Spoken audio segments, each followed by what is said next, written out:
It's the KQ Morning Show. 92 KQRS. I'm Steve Gorman. This is the KQ Morning Show. It is Thursday, May the 23rd. Well, I am Steve Gorman, but I'm also known in certain circles as Stevie Silver Linings. And especially want to start the show with a hail and hearty, I feel fine about the Timberwolves' loss last night. Oh, I almost forgot they played. What happened? Oh, I'm here to just spread. I stayed up way too damn late. I know, me too. I'm exhausted. Like Johnny Appleseed before me, let me sprinkle a little love for the future, okay? Let me do this. Look, reminder to all Timberwolves fans. Do you need to snort a few more times? Or can I get on with a rainbow of positivity? All right, go ahead. Look, in basketball at this level, this late in the season, the team with the best player on the court usually wins. If a team has the two best players on the court, they always win. And last night, Dallas had the two best players on the court, and they didn't win until the final moments of the game. We looked like garbage when it mattered. Half of our 5 turnovers came in the fourth quarter. We got outscored 10-3 in the final 3.5 minutes of the game. It's experience versus youth. It was just poor execution down the stretch. What a wake-up call. What? Oop. He got shoulders and going of it. That's what that was. Coach said they lost composure. He's correct. He is correct. That's exactly right. After the exuberant ass-kicking of the Denver Nuggets, this team needed to be brought down to earth again. And this is a long series. 7 games. It's going to feel like, just like the Denver series lasted a year, this one's going to be the same way. If you're going to lose a game at home, do it in game 1. Get it out of the way. Establish new focus, accept that you're in a new reality, and bring it all back around on Friday. There's your silver linings. We're in good shape, everybody. Now, obviously, if we lose on Friday, I will be sweating. But I don't think they're going to. I don't think Ant's going to play like that again. I don't think that we're going to have the lapse of focus now. Everyone's going to remember, the game's 48 minutes long, not 47 minutes long. Got to be more aggressive. They too many times they'd start driving the hoop and they'd kick it back and force the 3. Yep. That was driving me crazy. Maybe Ant hung out with Barkley the night before. Could have been. Ant said after the game that he was exhausted, and people are ripping into him for it. It's like, look, we love the kid because he speaks his mind, because he's honest. It's okay to admit you're exhausted as long as you do something about it in game 2. That's all I'm saying. I think we played our best basketball tonight, 1 through 15. I think Jayden was the only one that came ready to play tonight, and I think everybody else let him down. So I think if we bring our best brand of basketball to when is it, Friday? I think we'll see what type of game it'll be Friday. Everybody will bring their best brand of basketball from the Timberwolves, and we'll see how it goes. Hey, man, it's a learning process. Last time somebody led a team to a title at 22 years old was a long time ago. So I'm still feeling okay about things. Mm-hmm. Go ahead, Zepp. Yeah, Shoot my balloon right out of the sky. No. I'm all good. I mean, I'm not terribly invested. It's just some entertainment on the side, right? Besides, we got a big weekend coming up. The last thing I'm thinking about is Timberwolves basketball. Okay, that's a very good point. It is Memorial Day weekend. We've all got to prepare ourselves for the inevitable phone call that Uncle Larry burned himself on the grill again. So, we've got a lot to look forward to in addition to game 2. We've got a long weekend. Well, you've got a special weekend, Zepp. The literal as well as figurative best man for someone else's wedding this weekend. So that's exciting. It is. It's a little bit waste of a long weekend, but I'll check this box and what a grumbler. It's it just is what it is, but it is a little bit of a waste of a weekend. But it's I really feel like this is the last wedding I'll ever be involved in for the rest of my life. Unless my daughters get married. Yeah. And we'll probably do that, virtually. Make him elope. It's cheaper. I have offered them a small ransom, a small king's fortune to elope. Oh, that's pretty strong. I like that. That's Dad coming in strong off the top rope and saying, "You know what? It's your world, kid. Happy to help. Happy to push that boat out to sea. Get out of here. I like it." Yeah, why not? I mean, here's the thing. You can have a big, lavish wedding that you kind of remember. I mean, you'll have a video, and then there's photos and that sort of thing that you'll try and save if the house is ever on fire. But for the most part, it's out of sight, out of mind. Go elope, have yourself a nice little wedding, and then take what's left over from the money I've given you, approximately half of what a wedding would cost, and sink it into something you want. Maybe a new house, maybe a new vehicle, maybe into a retirement fund, maybe just blow it and have some fun. But yeah, I think weddings are pretty much overblown, overrated. Take the money, do something better with it, like find a younger point guard. See, this all comes back to the Timberwolves. It all comes back to looking forward down the road. The future is still very bright. The present is still very bright. I had a good time watching that game. Did you actually make it to the end of the games up? No, I did not. Okay. No, I just got up this morning and Googled Timberwolves and saw they lost. I had the whole thing going in the fourth quarter, which was...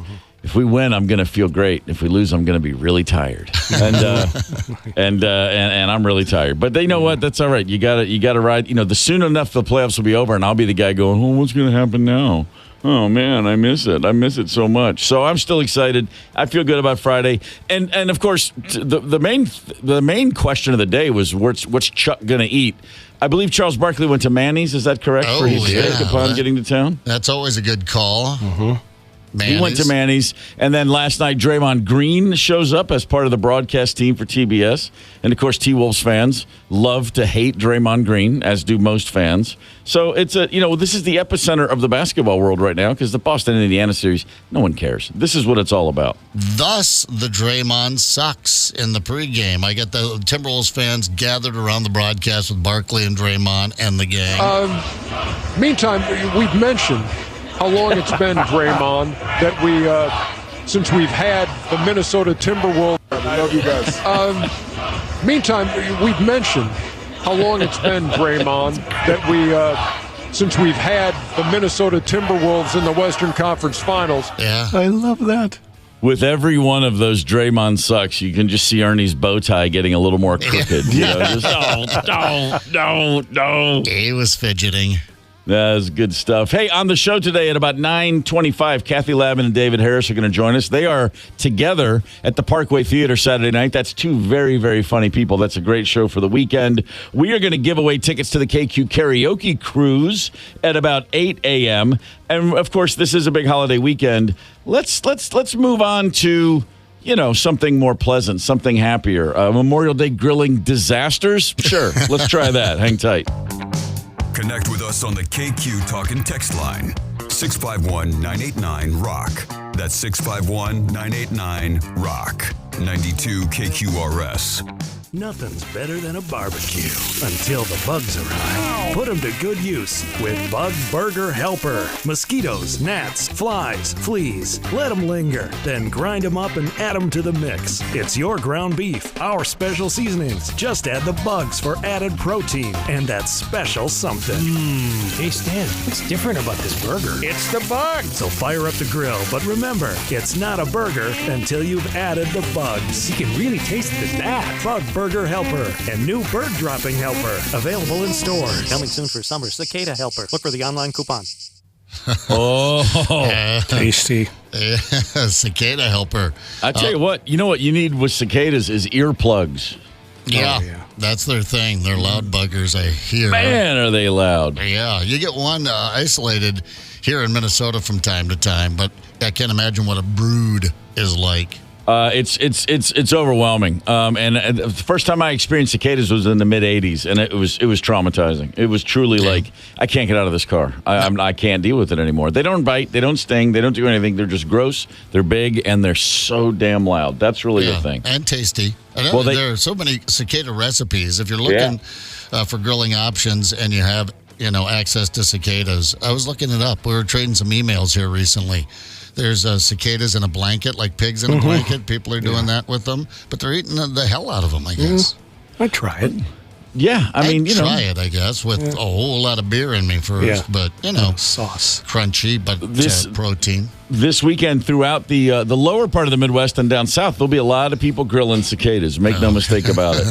There will be whether they want to or not. Yeah. no shortage of grills fired up and no shortage of cicadas being put down on the grill to determine just how much Cholula sauce do I need to put on this cicada in order to make it palatable. We're not a big grilling family in that, like I have friends here in Minnesota, Paul Hurley being one of them, that they are grill masters. They take it to the next level. It's an art form, and you can't wait to eat their food. But my dad's always just been a burger, dogs kind of guy. Get some steaks going, maybe a little chicken.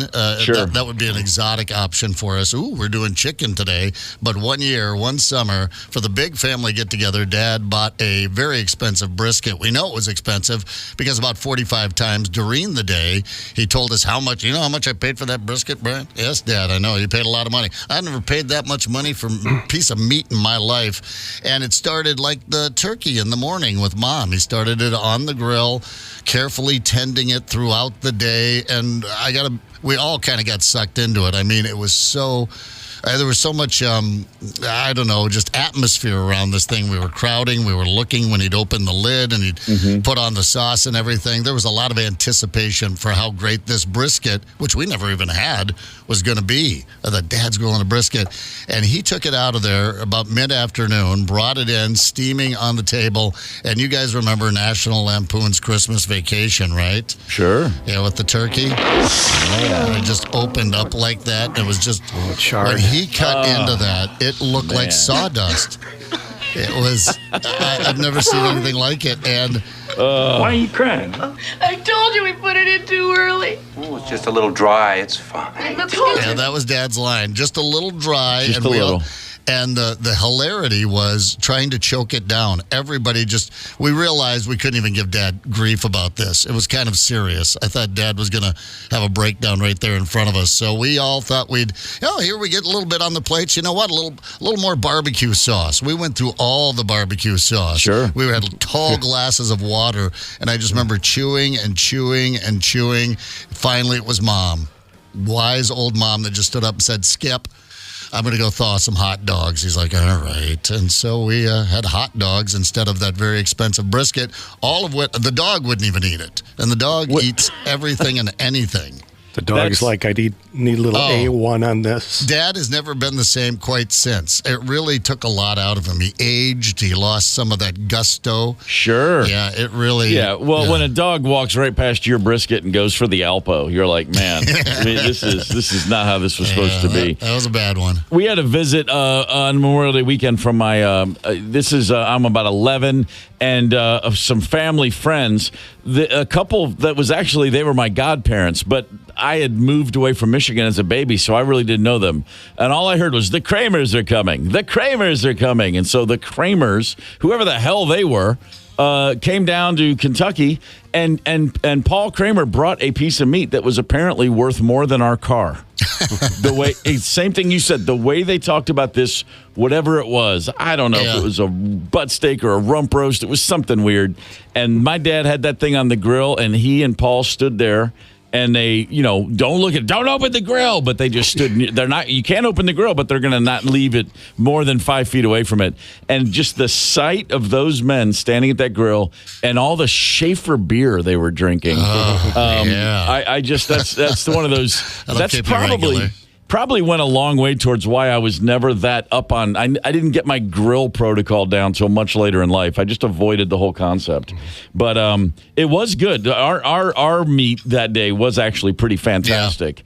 And I thought, okay, but then I realized, well, I can't possibly do this. This is life. This is a lifetime of grilling experience and Schaefer beer drinking experience. How could I even compete? So I just avoided it for years. But now I'm pretty confident on the grill, but I do keep it very simple. I have one brother of my 5 brothers who is like, hey, man, let me tell you something about them chicken wings right here. What you want to do? I mean, my brother Doug goes hardcore. He has the green egg. He's got the gas grill. He's got the charcoal grill. He's got the deep fryer thing for the turkey. He's got it all. And he is all about the meats, man. And I look at him and I just think, if I could snap my fingers and have that knowledge, I'd do it. But I'm not about to spend...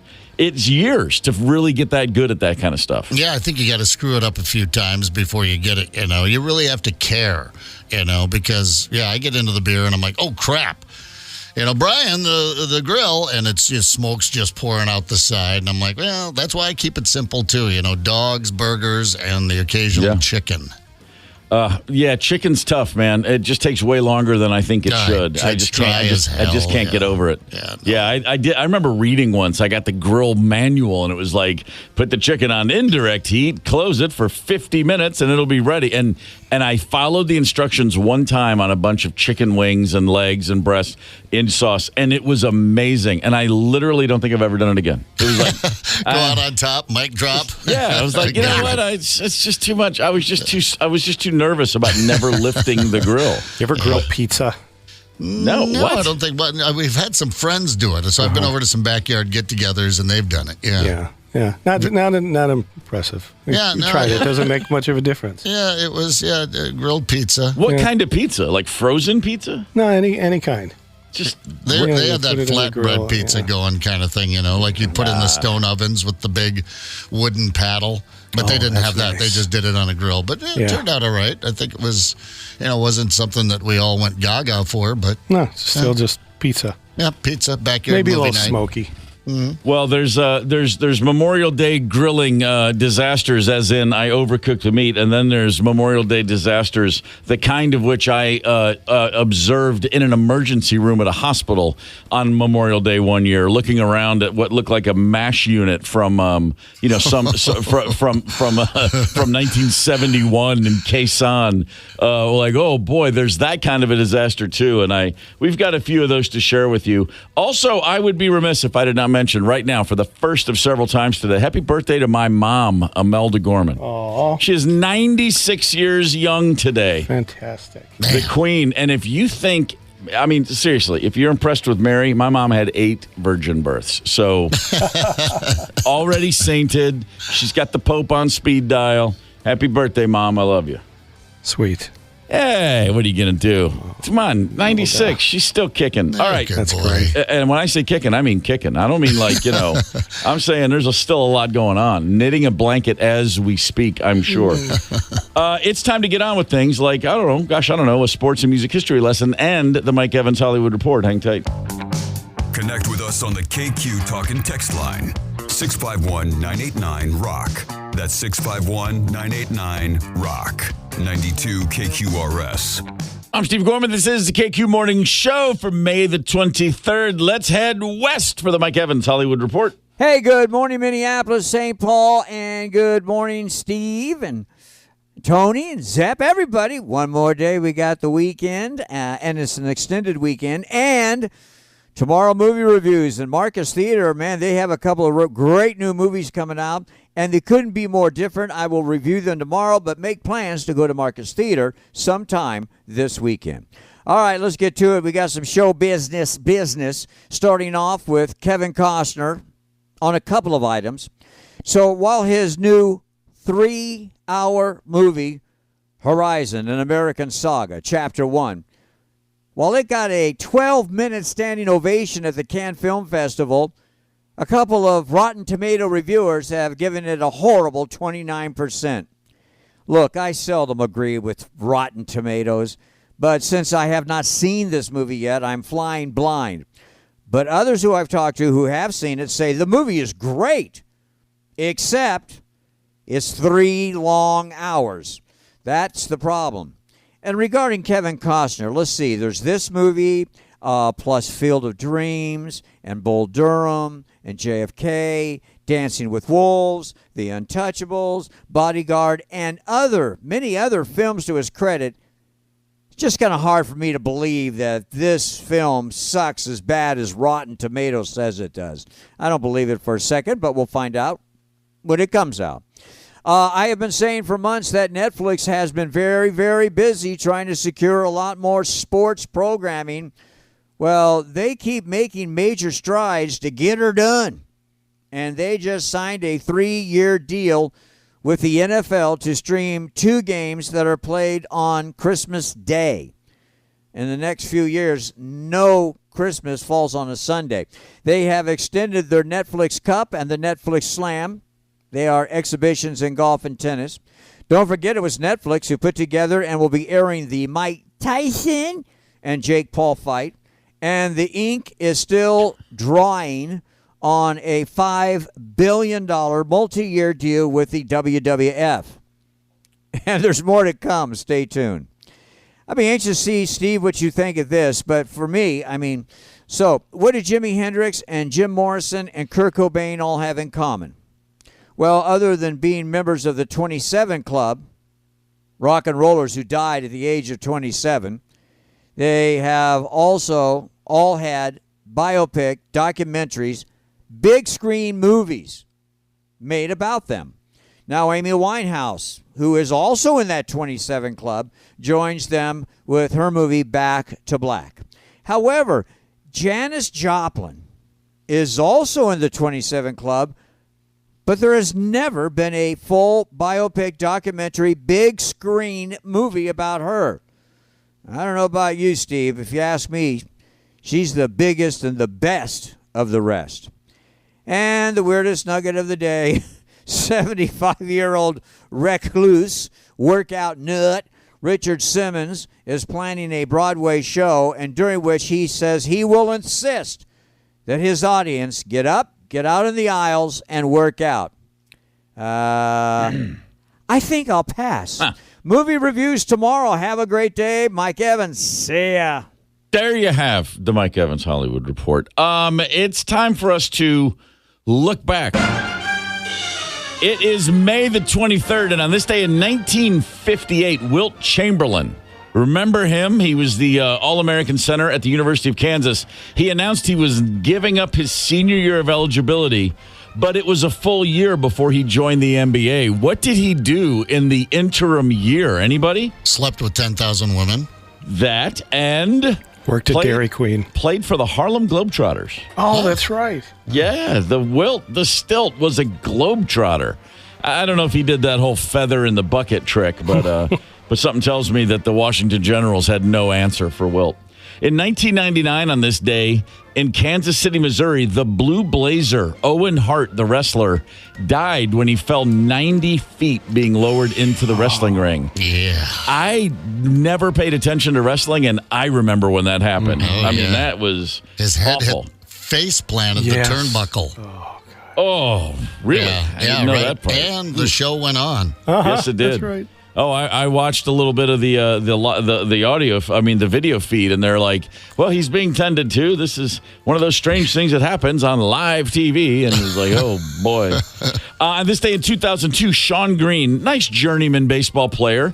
He had a bit of a day in Milwaukee's Miller Park. He went 6 for 6 with 4 home runs, 7 ribbies, 6 runs, 19 total bases. That is still the Major League record. And I know you're going, who? Sean Green? Yeah, he was good. He wasn't great, but he was good. He lasted a while. Yeah, a few seasons there. And that one, he was just a tear. He was also had some injuries, prone to injuries. But I only know that because that was when I played fantasy baseball, and he was on my team just racking up the points. You always remember your fantasies. Yeah. It's the KQ Morning Show, 92 KQRS. Zep, Tony, and Steve Gorman are the KQ Morning Show. 92 KQRS. I'm Steve Gorman. This is the KQ Morning Show for Thursday, May the 23rd. 651-989-ROCK is the KQ Talking text number. If you want to share a thought with us, either calling or texting, the KQRS Facebook page has a post. What's the stupidest thing you or someone you know has done while behind the grill? There's a lot of those, and we're looking for your stories. If you got one you want to share, bring it on. Memorial Day weekend, a lot of grilling is about to happen. A lot of grilling, a lot of chilling, a lot of burning of the marijuana. Yeah. Of the marijuana. Check this out, guys. In 1992, daily pot use hit a low point. Less than 1 million Americans in 1992 copped to using marijuana every day. Yeah, Less than 1 million. Yeah, I think copped is the key word there because you're not going to admit it. Most people are going to, even if it's an anonymous survey, we have that sneaky thing like they're watching. Smoking weed, doing coke, drinking beers. These days, however, with people watching, no one seems to care. 17.7 million people reported daily marijuana use. That is 3 million more Americans who admit to being daily drinkers. For the first time, studies are showing more people smoke pot every day than drink every day. I wonder which is worse for you. I mean, I don't really care, but I just wonder, And having, done both, drank beer every day or just drinking every day and smoking every day, I don't know what the effects are. I think physically there's no question that alcohol is far worse for your body than marijuana. Right. Really? You tried to breathe after you're waking and baking? I mean, it's bad for your lungs. They say, smoking one joint is like 20 cigarettes? No one says that. What are you talking about? Marijuana doesn't give you lung cancer. Really? Yeah. Not at all. Are you smoke freely? Yeah, I'm not saying it's great for you, but I'm saying it doesn't give you. It's not like cigarettes. It's you ever not cleaned out a one-hitter? Yes, I have. It's disgusting. I don't smoke. That's I'm in just your saying. lungs. Hey, the next time what goes in the one hitter goes straight into your lungs. The next natural. But the next time you hear about someone overdosing or killing themselves on weed, physically organ failure will be the first time. That's my point. Oh, all right. Well, that doesn't happen. People don't. All right. I stand corrected. It's Drinking, 2024. There are bad. so many different ways to consume marijuana without actually smoking it. Mm-hmm. Right. And they're a lot more fun. Wow. It's time to get yourself a vape pen. I Alcohol love that. destroys your organs. I love that the pothead on the show is being lectured. Stop worrying. I'm actually stoned right now, and I'm being lectured. It's not bad for you, Brian. It's good. Have an edible. We just think you should be more. We think your THC levels are dangerously low. That's all we're trying to say. Thank you. I'll get on that. But this is a very big, this is the first time that's happened. For people who pay attention to this sort of thing, the idea that more people, I was actually shocked to see this because I drink, I don't smoke weed. I haven't for a really long time. It just never worked for me. I tried. Honest to God, I gave it the old college try. I really wanted to be the kind of guy who just wake and bake and have a chill day. Just didn't work for me. Because I wouldn't wake. I would wake, bake, and go right back to sleep. That's just what happens with me. But I was just surprised to see that this many more people. It is legal in a lot of states. It's blah blah blah. But I think there's probably a lot less punches thrown too. At the end of the day, when you're standing around with the family this weekend, everyone's around the grill. There's going to be a moment. There will be some tension. It just is inevitable. Family gatherings. An edible is going to beat a shot of whiskey every time, I think, in terms of keeping the peace. Yeah, I mean, that makes sense. Just trying to do my part here, man. I'm just trying to take the news and put a happy spin on it. Yeah. I don't think this is a terrible thing. No, I don't think it's a bad thing at all. Okay, how about this? I got one for you that's absolutely, entirely positive. There cannot possibly be a downside to this.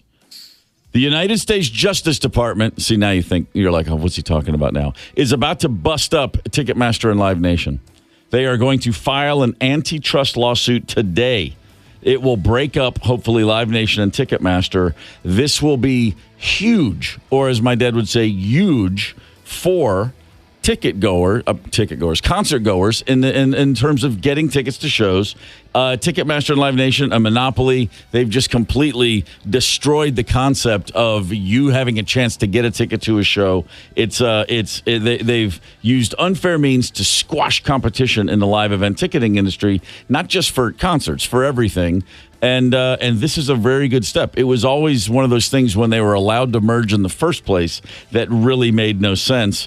When they did merge, Ticketmaster and Live Nation promised the Department of Justice we wouldn't punish concert venues that use competing ticket platforms. That has turned out not to be true at all. It's just fantastic news. I mean, if you want to go see the Timberwolves, good luck. After this happens, you might have a better chance of getting a ticket a little bit more reasonably priced. And it won't be sold to a bot before you even have a chance. Man, I'm excited about this. Yeah, I think this is very positive. As long as the government doesn't screw it up, these things need to be broken up because you can't, even when the tickets go on sale, say at 10 a.m. on a Friday, at 10:01, it's sold out. The bots, the brokers, they've bought everything. And at 10:02, you can go to secondary ticket market, one of these brokers, and find that ticket for triple, quadruple, 8 times the value. It's very frustrating as someone that still buys concert tickets. Mm-hmm. Yeah, it drives me crazy. It really, because you put a value on it, and at some point, the value is just the value isn't there. I'm not going to pay $500 to see a band that I've seen before, unless they start resurrecting some Beatles. Or some of the Zeppelin fellas. I'm not paying that kind of money to go see these shows. As a result, you don't go. And I always wondered to myself, these brokers, because I've thought, well, I'll buy one, like scalping a ticket 3 innings into a Twins game. You go up and go, oh, I see. Sure. Just letting them go for $5, are you? Fantastic. But they don't even do that right up until, I don't know if they take the loss because they make so much money on each ticket. And they're like, well, we don't want to get people into the habit of knowing at the last minute the cost is going to come down. There have to be unused seats. Yeah, very frustrating. And the problem with the companies being merged, Ticketmaster, like that secondary market, that's their people too. It's all connected. Artists make big money off that secondary market, the second and third tiers, because the promoter and the ticket company are the same thing. So the promoter can work in the deal. Here's your guarantee, but here's your backside guarantee. And for a lot of artists, they can't say no. They're given one offer and then told, well, if you play ball with us, we'll give you this much, and they just jump right in there. And this is going to stop that. You can't do this crap in Europe. This doesn't happen in Europe. A ticket is what a ticket is. There's not all the extra surcharges. Mm-hmm. There's not those extra fees. The secondary market. There's been stories just in the last month. Now that Taylor Swift is on tour in Europe, fans are flying to Europe to see her because it's cheaper than just going to see her here. Wow. Because your tickets are face value. So a flight and a hotel and a ticket costs less from someone, to fly to France than it does to just go see her in your own hometown because you don't have to pay $4,000 on the second market to get a ticket. Yeah. My cousin is doing that. She couldn't see her in the States, but she's going to Sweden to go see her. Isn't that nice? Yeah. Kind of almost rather do that. Get out of your hometown, fly over to Sweden, check out the scene, and see your favorite artist. Not bad. And then they just passed the law here in Minnesota, or Governor Walz just signed it into legislation, I believe, where they get rid of the hidden fees. Or they don't get rid of them, but they have to disclose them before you buy it. So they have to tell you that they're, like a friend of mine that did go on to Ticketmaster, speaking of, and went on there and thought that they were buying a ticket for $120. But with hidden fees, it was $210. That's a hell of a lot of hidden fees. Now, they didn't buy the ticket because on checkout, you see the full price, but they got awfully excited there for a minute thinking they were getting a $120 ticket when in fact it was a $210 ticket because of a digital handling fee. Someone's got to explain that one to me. What is a digital handling fee? I just got a text from a text I'm reading. Wanted to take my grandson to see Monster Jam. The Ticketmaster fees were more than the ticket price. Yep. Ding dong, the witch is dead. Yeah, no question. And it's all automated pretty much these days. Yeah, this is just great news. That's all there is to it. For anything you want to go see, this is going to make it a lot easier for a whole lot more people. So I'm excited about this because, like you said, there are things I can get tickets to. Not that many, though. It's just like the occasional. If I know the promoter, sure. But for the most part, I'm like anyone else, looking for tickets online. And, yeah, it's just brutal. So this is very, very good news. The KQ Facebook page. What's the stupidest thing you or someone you know has done while behind the grill? Vicky posted, my 10-year-old son caught, filleted, and grilled a garter snake slathered in barbecue sauce.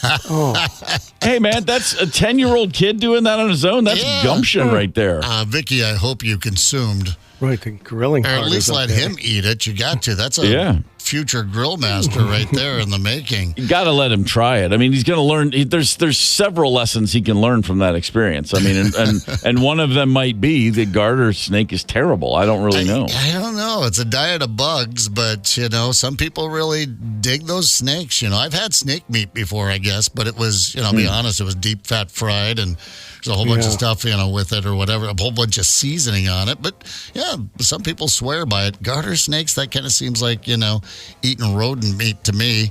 And by the way, when you say I'm the grill master, you better be able to deliver. Darren on the KQ Facebook post saying I'm the grill master, immediately followed by massive flames and ruining food. Yeah, famous last words, man. Yeah, you that'll can't happen. say you're the grill master after you successfully nailed a hot barbecue. Paula wrote, forgot about the brats, turn them to charcoal. I have definitely forgotten about things on the grill. Oh, I mean, there's a football game on, you're going outside, you're turning stuff over, you go in, and then suddenly there's no way that's a penalty. And 19 minutes later, you're like, I'm done yelling at the TV. I better go get the grill. That's a common one with me. Oh, yeah. No matter what I'm making. But if I'm boiling something, I mean, I get so distracted in just the entire concept of food preparation.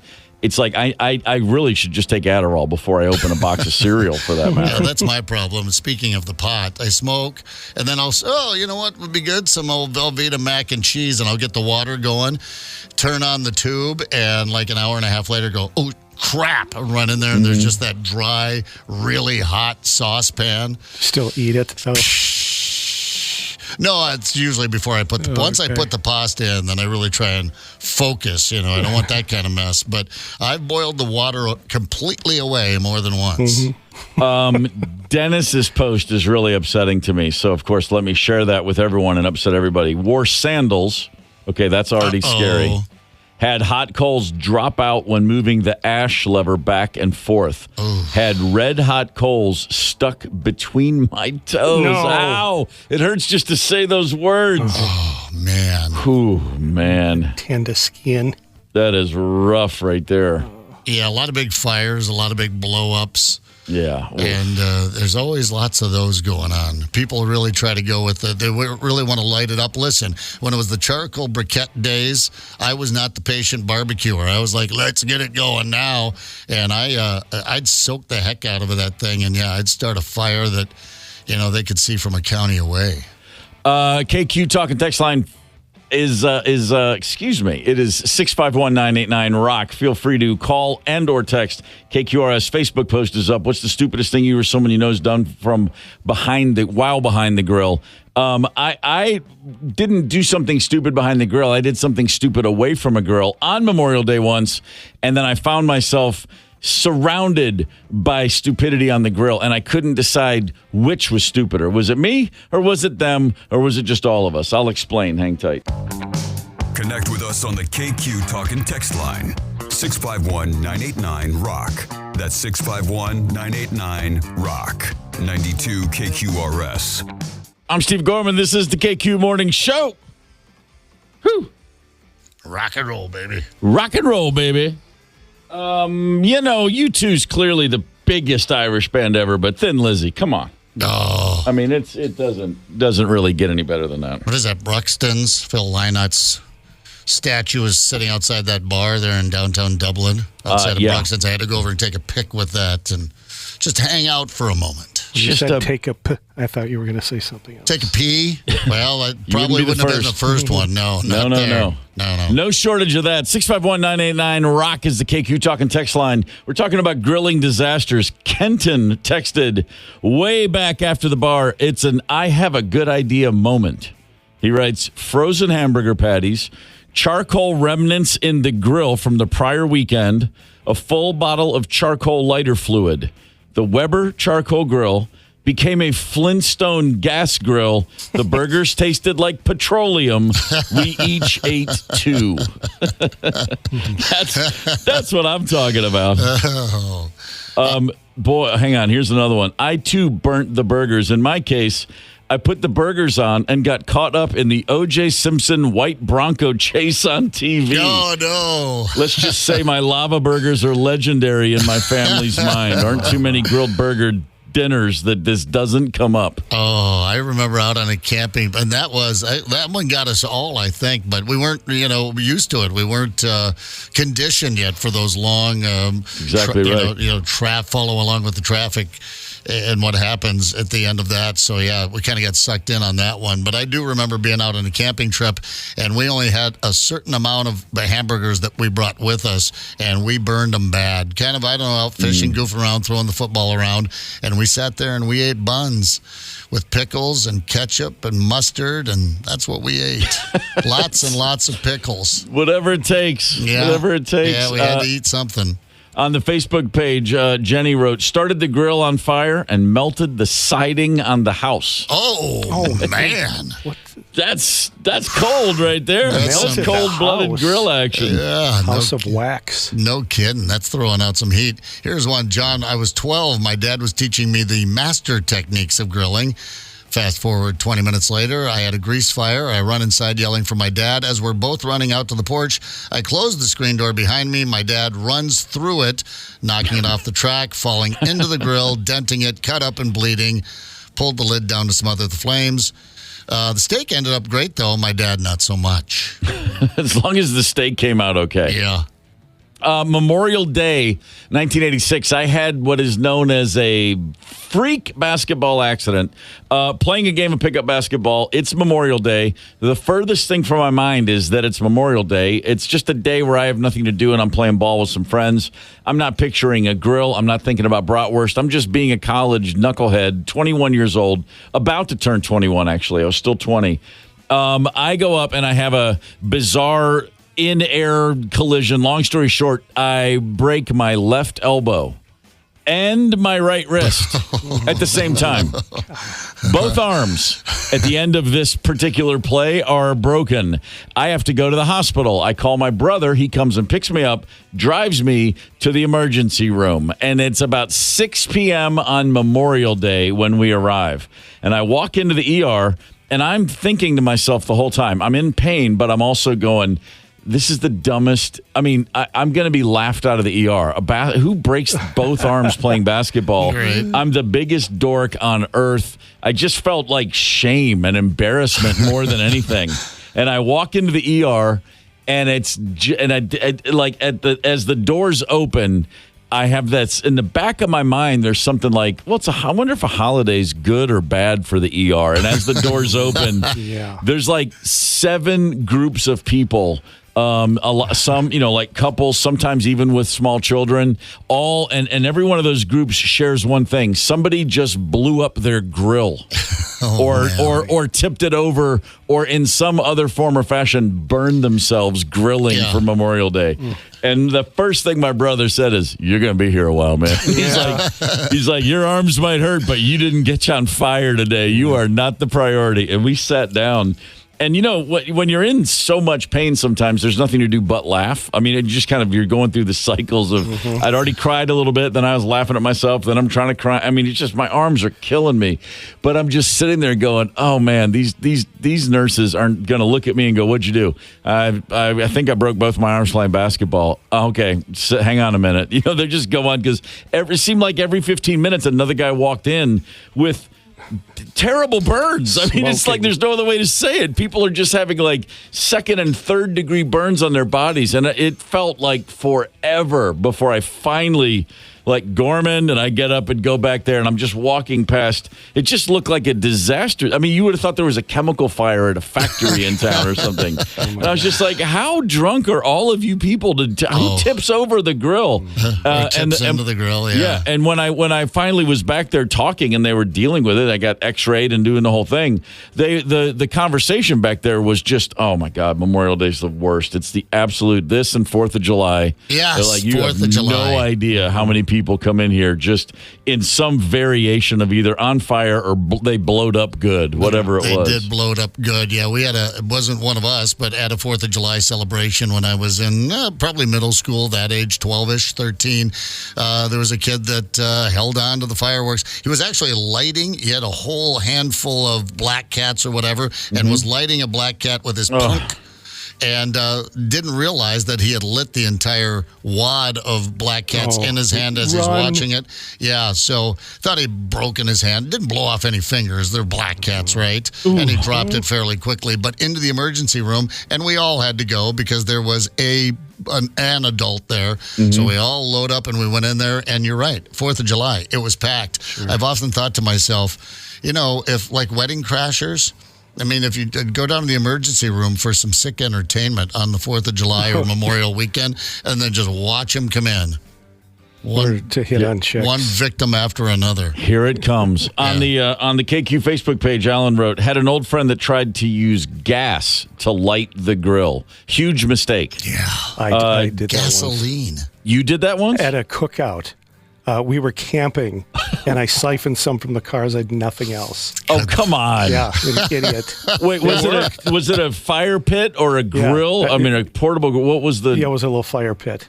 Oh my God!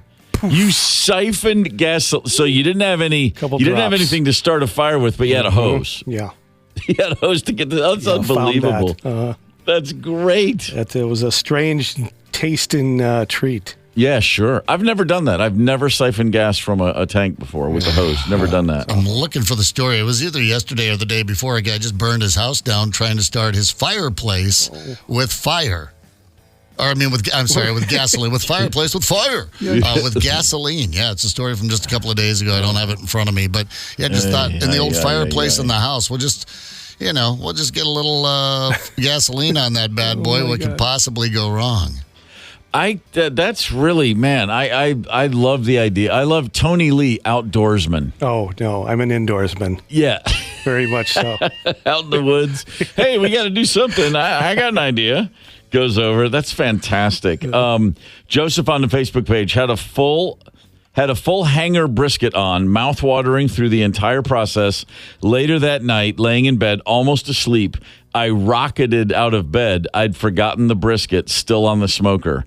I forced myself to attempt to enjoy it the next day. Oh, yeah. No, I told that story earlier, Dad's brisket. Now, he was still to this day contends that I did it by the book.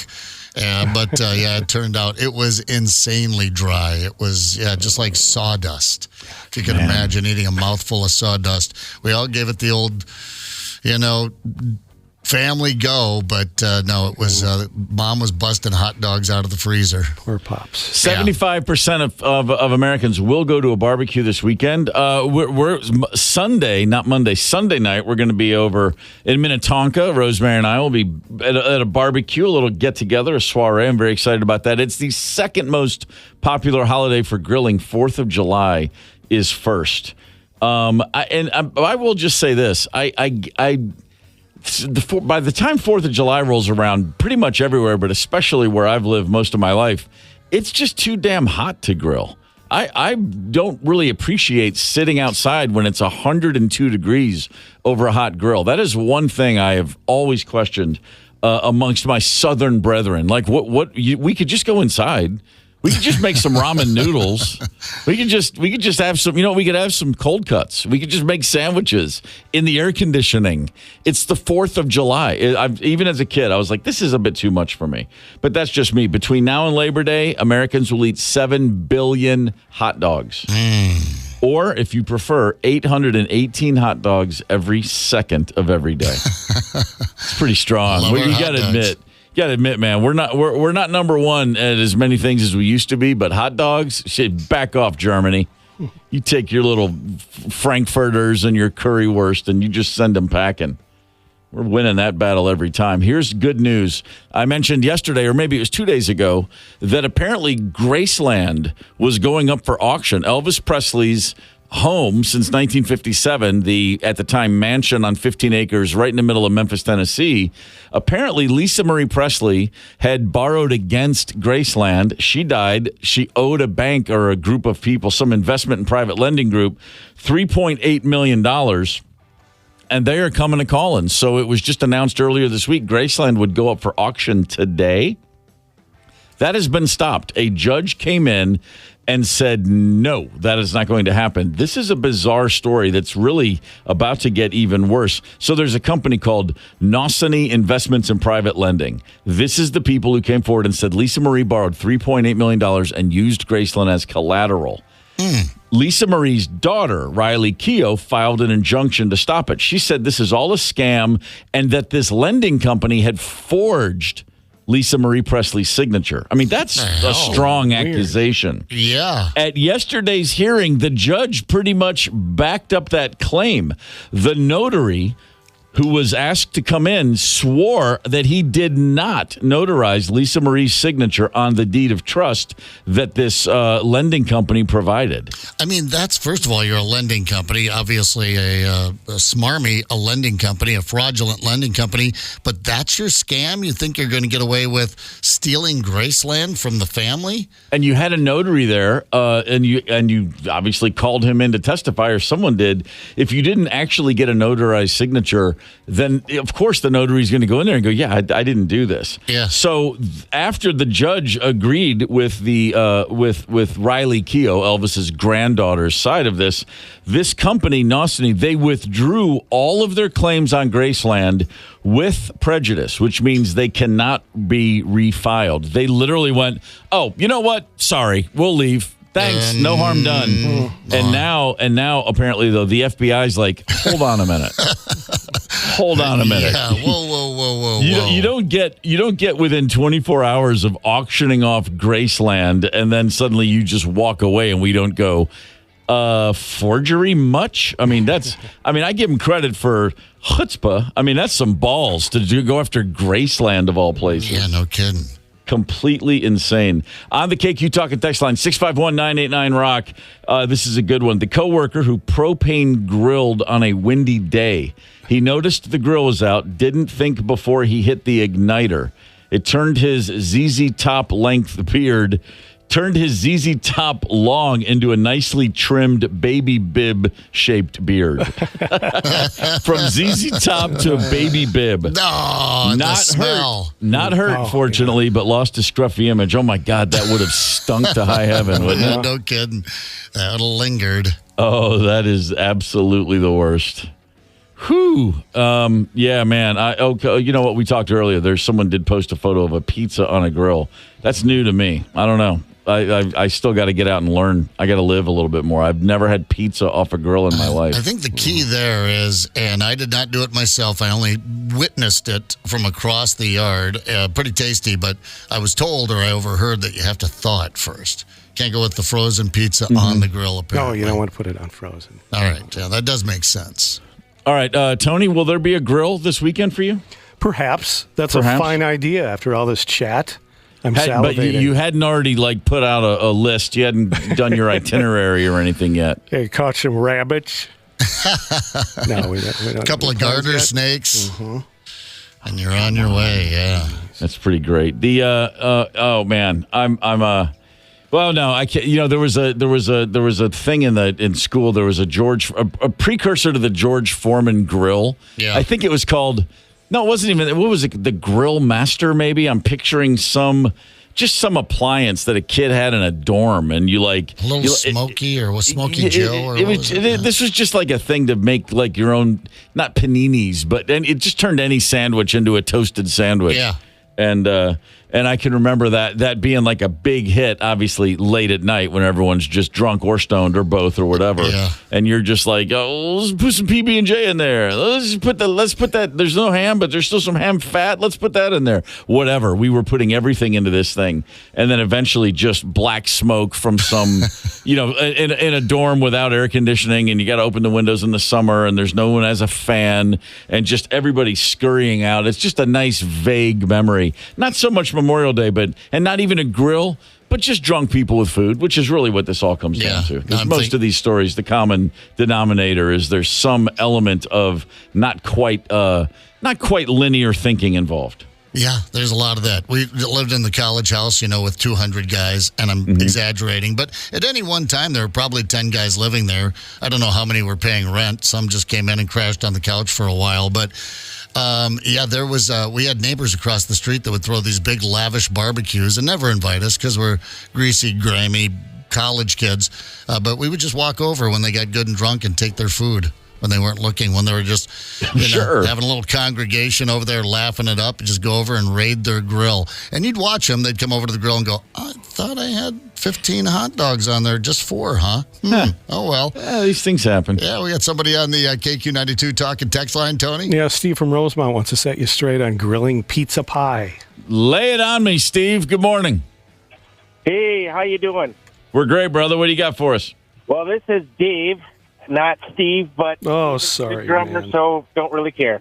So about 3 weeks ago, we decided that we were going to cook a pizza on the grill. So all you need to do is put tin foil over the grill, get it up to about 350. You do not have to unthaw it; just cook it. Okay. All right. And how did it turn out? Everybody okay? Turned out fantastic. We even added extra cheese on top, and it was great. Is it better than putting it in the oven at 350? I think it is. How's it different? Yep. How is it different? It's different because I think it's a little bit more crunchier. Yeah. I like crunchy crust. Plus, it's got everything. I don't know if you're like me, but I never clean my grill. I'm superstitious like that ever. So it's got, I think it adds flavor. So it's got all those old hot dogs and hamburgers and bacteria. Yeah. I love the cheese my pizza grill every just time. for me. I'm sorry to hear that. I know, right? All right, you guys have a good night. All right, thanks. Now I kind of want to try it. A little tin foil, 350. I think I can figure that out. Here's one from Matt. A few years ago, I lived in a house with a gas grill that was plumbed into the natural gas line. I cooked the steak on it, then turned the burner to high to burn off the grease. We've all done this and forgot about it. The next morning, I glanced out onto the deck and saw those shimmering waves of heat like you see above highways in the summer above the grill. And I remembered, fortunately, it didn't set fire to the deck railing or melt the aluminum body of the grill, but the inside of the grill was really clean. Yeah, they say that now. I bought it the last time I bought a grill. I was like, and let it go for about an hour afterwards at this temperature to go ahead and give it a good cookout. And I thought, well, that's better than scrubbing. That kind of cleaning I can do. But after the third time of, watching TV inside at about 11 p.m. and going, oh, crap. Oh, yeah. Going through a few propane tanks. I was going to say, I've gone from a full propane tank after a good afternoon cookout to the next day going to buy another full propane tank for that very same reason. Exactly right. You finish it, you're all done. All right, let me just burn all this off. And then, again, didn't take the Adderall to stay focused on the task at hand, walk in the house, and then I'm like, man, this fish is pretty good. I got this figured out, man. Salmon on a little wood plank. This is great. Who knew? Who knew it could be so simple? And 9 hours later, of me talking about the genius of a maple plank and a piece of salmon, and then suddenly there's no more gas. It's the KQ Morning Show, 92 KQRS. Zep, Tony, and Steve Gorman are the KQ Morning Show. 92 KQRS. I'm Steve Gorman. This is the KQ Morning Show. Good morning. It is May 23rd. That means my mom is 96 years old today. Happy birthday, Imelda. I'm going to see my mom later today. How about that? Oh, that's great. Yeah. Put a little party hat on her cute little head. Going to put on a party hat. She'll say, I don't like your party hat. And I'll say, let's go to the party in the big tree. Everything's a Go Dog Go reference around here with me lately. I get on a Go Dog Go kick, and I can't kick it off. Anyway, happy birthday, Mom. I'm looking forward to seeing you in just a few hours. Or maybe more than a few, but, by the end of the day, that's all I'm saying. Nice. Going to do what we got to do. This Monday is Memorial Day. This summer, a little less than a month from now, the KQ Karaoke Cruise is setting sail again. Boy, is that fun or what? A boat, a couple of cocktails, 2 karaoke stages, whole bunch of great food from Lucky's 13 Pub. It's going to be great, and we would love to give some of our listeners a chance to join us on the house. You can, of course, buy your tickets at 92kqrs.com, but why don't you try to win some tickets?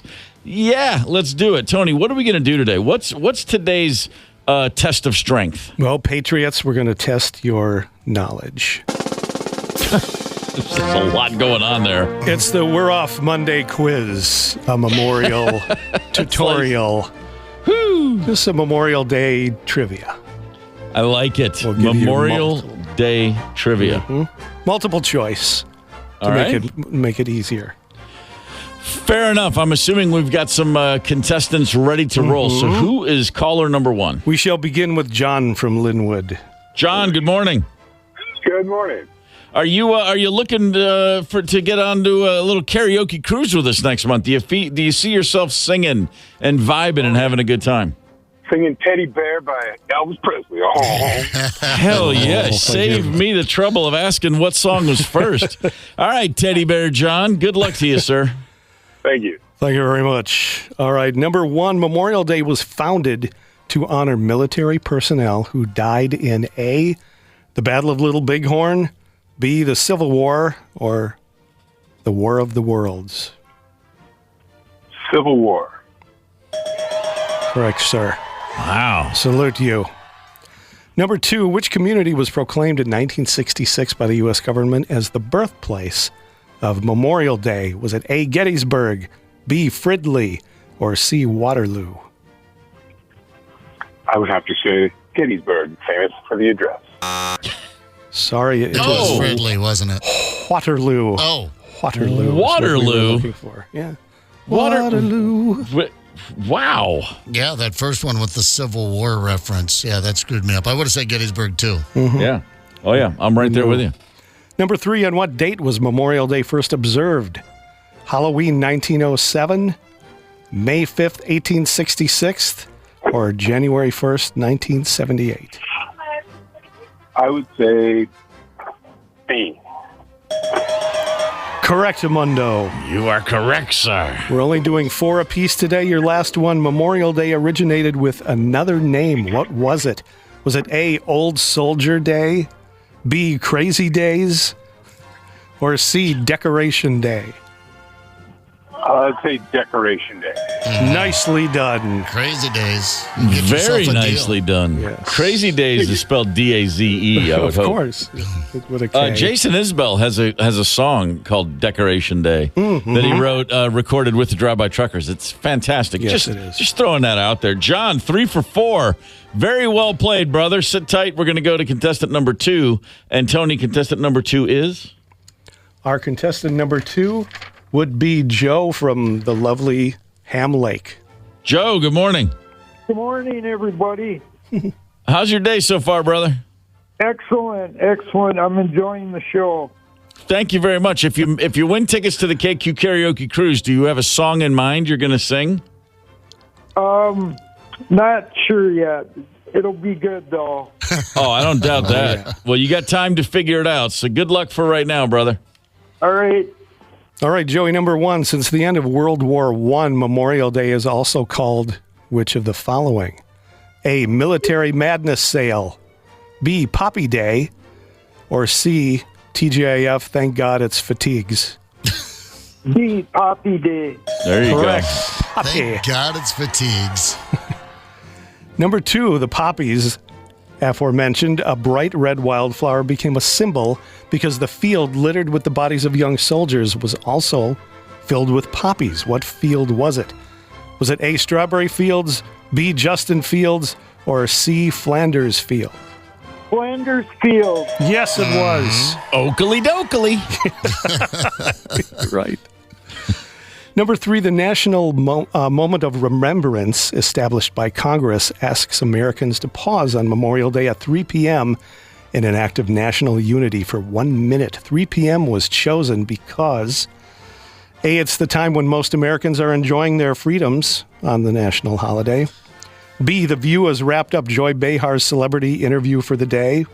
Or C, time for tea. It's A. It is A. Yeah. I usually like to be passed out. That's how I celebrate that. Well, by 3 o'clock. That's celebrating your freedom. Joe, you're on a tear. 3 for 3, brother. If you get this last one, you, sir, will have won tickets to the KQ Karaoke Cruise. All right. Wonderful. Mighty Joe. Number 4, what fashion rule is loosely followed and occurs between Memorial Day and Labor Day? Is it A, Hawaiian shirts on Fridays, B, no hats in government buildings, or C, it's okay to wear white? Absolutely C. Big Joe. Wow. Man, called his shot and hit the ball real far.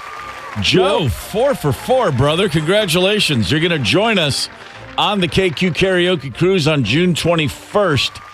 That's going to be a good time. John, 3 for 4. More often than not is enough to get the job done, but Joe was just not going to have it today. But, John, you're not leaving empty-handed. Runner-up prize, I should say. Tickets to the kickoff to summer at Fair. That's tonight at the Minnesota State Fairgrounds. Gentlemen, congratulations, and thank you both for playing. Thank you very much. You got it. Man, Joe, he showed up ready to rock and roll for crying out loud. Fine American. Yeah, he knew the answers. Mm-hmm. Although I was looking at that runner-up prize that's tonight right there, or the Minnesota Taste of the Fair. Yeah. That kickoff to summer at the fair. I was looking at the food and brews. Mm-hmm. Oh, man, big fat bacon going to be there. There's a lot of places going to be out there serving food. Yeah. Not a bad way to spend a Thursday night, to be sure. Yeah. Memorial Day weekend, grilling stories today. A lot going on. Grilling disaster stories. 651-989-ROCK is the KQ Talk and Text line. You can also go to the KQRS Facebook page and share a story with us. This one from Colby. The greatest barbecue disaster I ever encountered. Summer of 1990. My family was together at my grandparents'. We decided to fire up the old charbroil propane grill. Mm-hmm. My uncle and granddad quickly improvised. First mistake, always. Improvisation with a grill. Mm-hmm. They wheeled the grill over to a 250-gallon butane tank. Uh-oh. Within seconds, the grill was back up and burning really, really hot. Needless to say, within about 45 seconds, the valve on the grill started to give way and resulted in a sudden release of butane from the massive 250-pound tank into the grill. The ensuing explosion sent the grill 30 feet into the air. Our burgers never to be found again. And my granddad and uncle running for their lives. Oh, man. I think the sound is what would wake you. You know, the sound that made is what you could never get really out of your brain. You know what I mean? Oh, somewhere a hamburger landed on someone's car windshield or something like that. You know, they're still finding little bits of hamburger throughout the neighborhood. Tips for a better Memorial Day barbecue? I'm not sure that I'm buying into this whole thing. This is a list of things suggested to make it a better day. Serve less meat, but buy the expensive stuff. This says, get the grass-fed beef, the dry-aged steaks, wild seafood.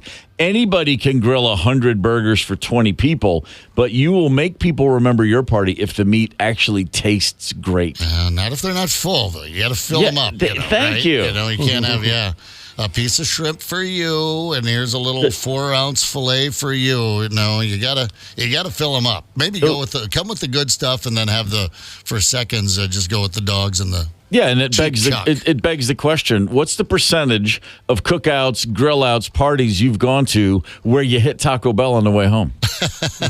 At one point in my life, that percentage was way up there. Yeah, right. Exactly. I'm just saying, if someone's leaving your house and they're like, I'm telling you, man, that is the best grass-fed steak I've ever had in my life. Is there a White Castle nearby? That's just not what you want to hear. No. That's the antithesis of what you're looking for. But however, if someone says, I can't remember the last time I had a ballpark Frank, much less 6 of them. Thanks, dude. Awesome time. That's what I want to hear. Mm-hmm. How about this? Focus on the vegetables. Instead of chips and salsa, serve charred vegetables with dipping sauces, or grill vegetables and puree them into fresh sauces for your meat. Okay, this isn't kitchen rehab on Lifetime. It's a barbecue. It's a cookout. Chips and dip. Stop. That's what I'm going with. Yeah, they're trying too hard here, I would think so. There is this reminder, high, medium, and low heat. You want to use all 3. Put a high heat flame on the left side of the grill to get your sear marks. Cook the meat in the middle on medium, and then move it to low to keep warm. Okay. It's a bit sophisticated. Too complicated. Well, how long do you have to keep it warm for? The way I do it, when it's ready, someone eat it. Yeah, it's coming off. There's no keeping it warm. There are Who's people up? standing there with plates in a line. Wrap it in a blankie. Right. How about this? Serve fruit for dessert. Nobody saves room for brownies and ice cream. I don't know what families this guy's hanging out with. Watermelon, maybe. Grill up some slices of pineapple, peaches, or mango. Serve them with angel food cake. Okay, again, no, angel food cake with grilled mango and pineapple? No, man. I mean, is this Thurston Howell III? Yeah, right. Or is this my friends coming over for a barbecue? Yeah, that's what I'm picking up here. This is a barbecue I wouldn't feel fully comfortable at. Yeah. You know? People dress for it, and there's probably tablecloths Don't on spill. tables. Yeah, don't spill. And there's someone over there on an acoustic guitar just, singing old Ricky Nelson tunes or something. I don't know. I went to a garden party. That's what I was thinking. It's the only one they could come up with. To grill some pineapple with my old friends. Right. No.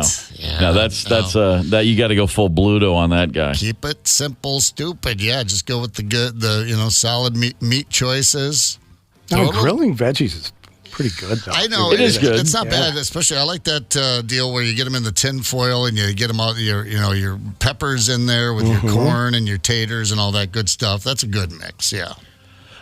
We mentioned the fact that we all have a tendency to try to, we turn the grill up when we're done with the food because we want to clean it and then we forget about it and leave it. There's a text. Wally sent in a text and said, to clean your grill, put tin foil on the entire grate, turn on high. You only need 10 minutes. All the schmutz will be white dust. Cleans down in the flame chamber, too. The first time you do this, you will have lots of flares, though. Okay. I'm willing to test that theory. Flares. Yeah, all right. Yeah. That sounds solid. I'm digging that. All right. I like that one. Yeah, the 92KQRS Facebook post. What's the craziest thing you've ever seen? Stupidest thing someone's done behind the grill? There is one post I meant to get to earlier, and that was, who wrote it? Nate tried to jump over the grill. Oh, I mean, the key word is tried. Why did you drink so much? Because I'm assuming that's the reason. I wonder, off to the emergency room for Nate? I gotta think that was some bravado, some talking up. I could do this, I could do that, or just a straight up bet you can't. Somebody had to take advantage of that. Trying to jump over the grill, though. Yeah, again, don't try, do. There is no try when you're talking about a grill. Simply do. 651-989-ROCK, the KQ Talking text line. Tony, who we got? Grillmaster Dana from Prior Lake. Dana, good morning. Dana. Flipping the burgers. What happened to young Dana? I got no Dana. No. Do we have a Dana? I thought I heard. Sadly, I also have no Dana. No, we have no Dana. We're without Dana currently. We have no Dana.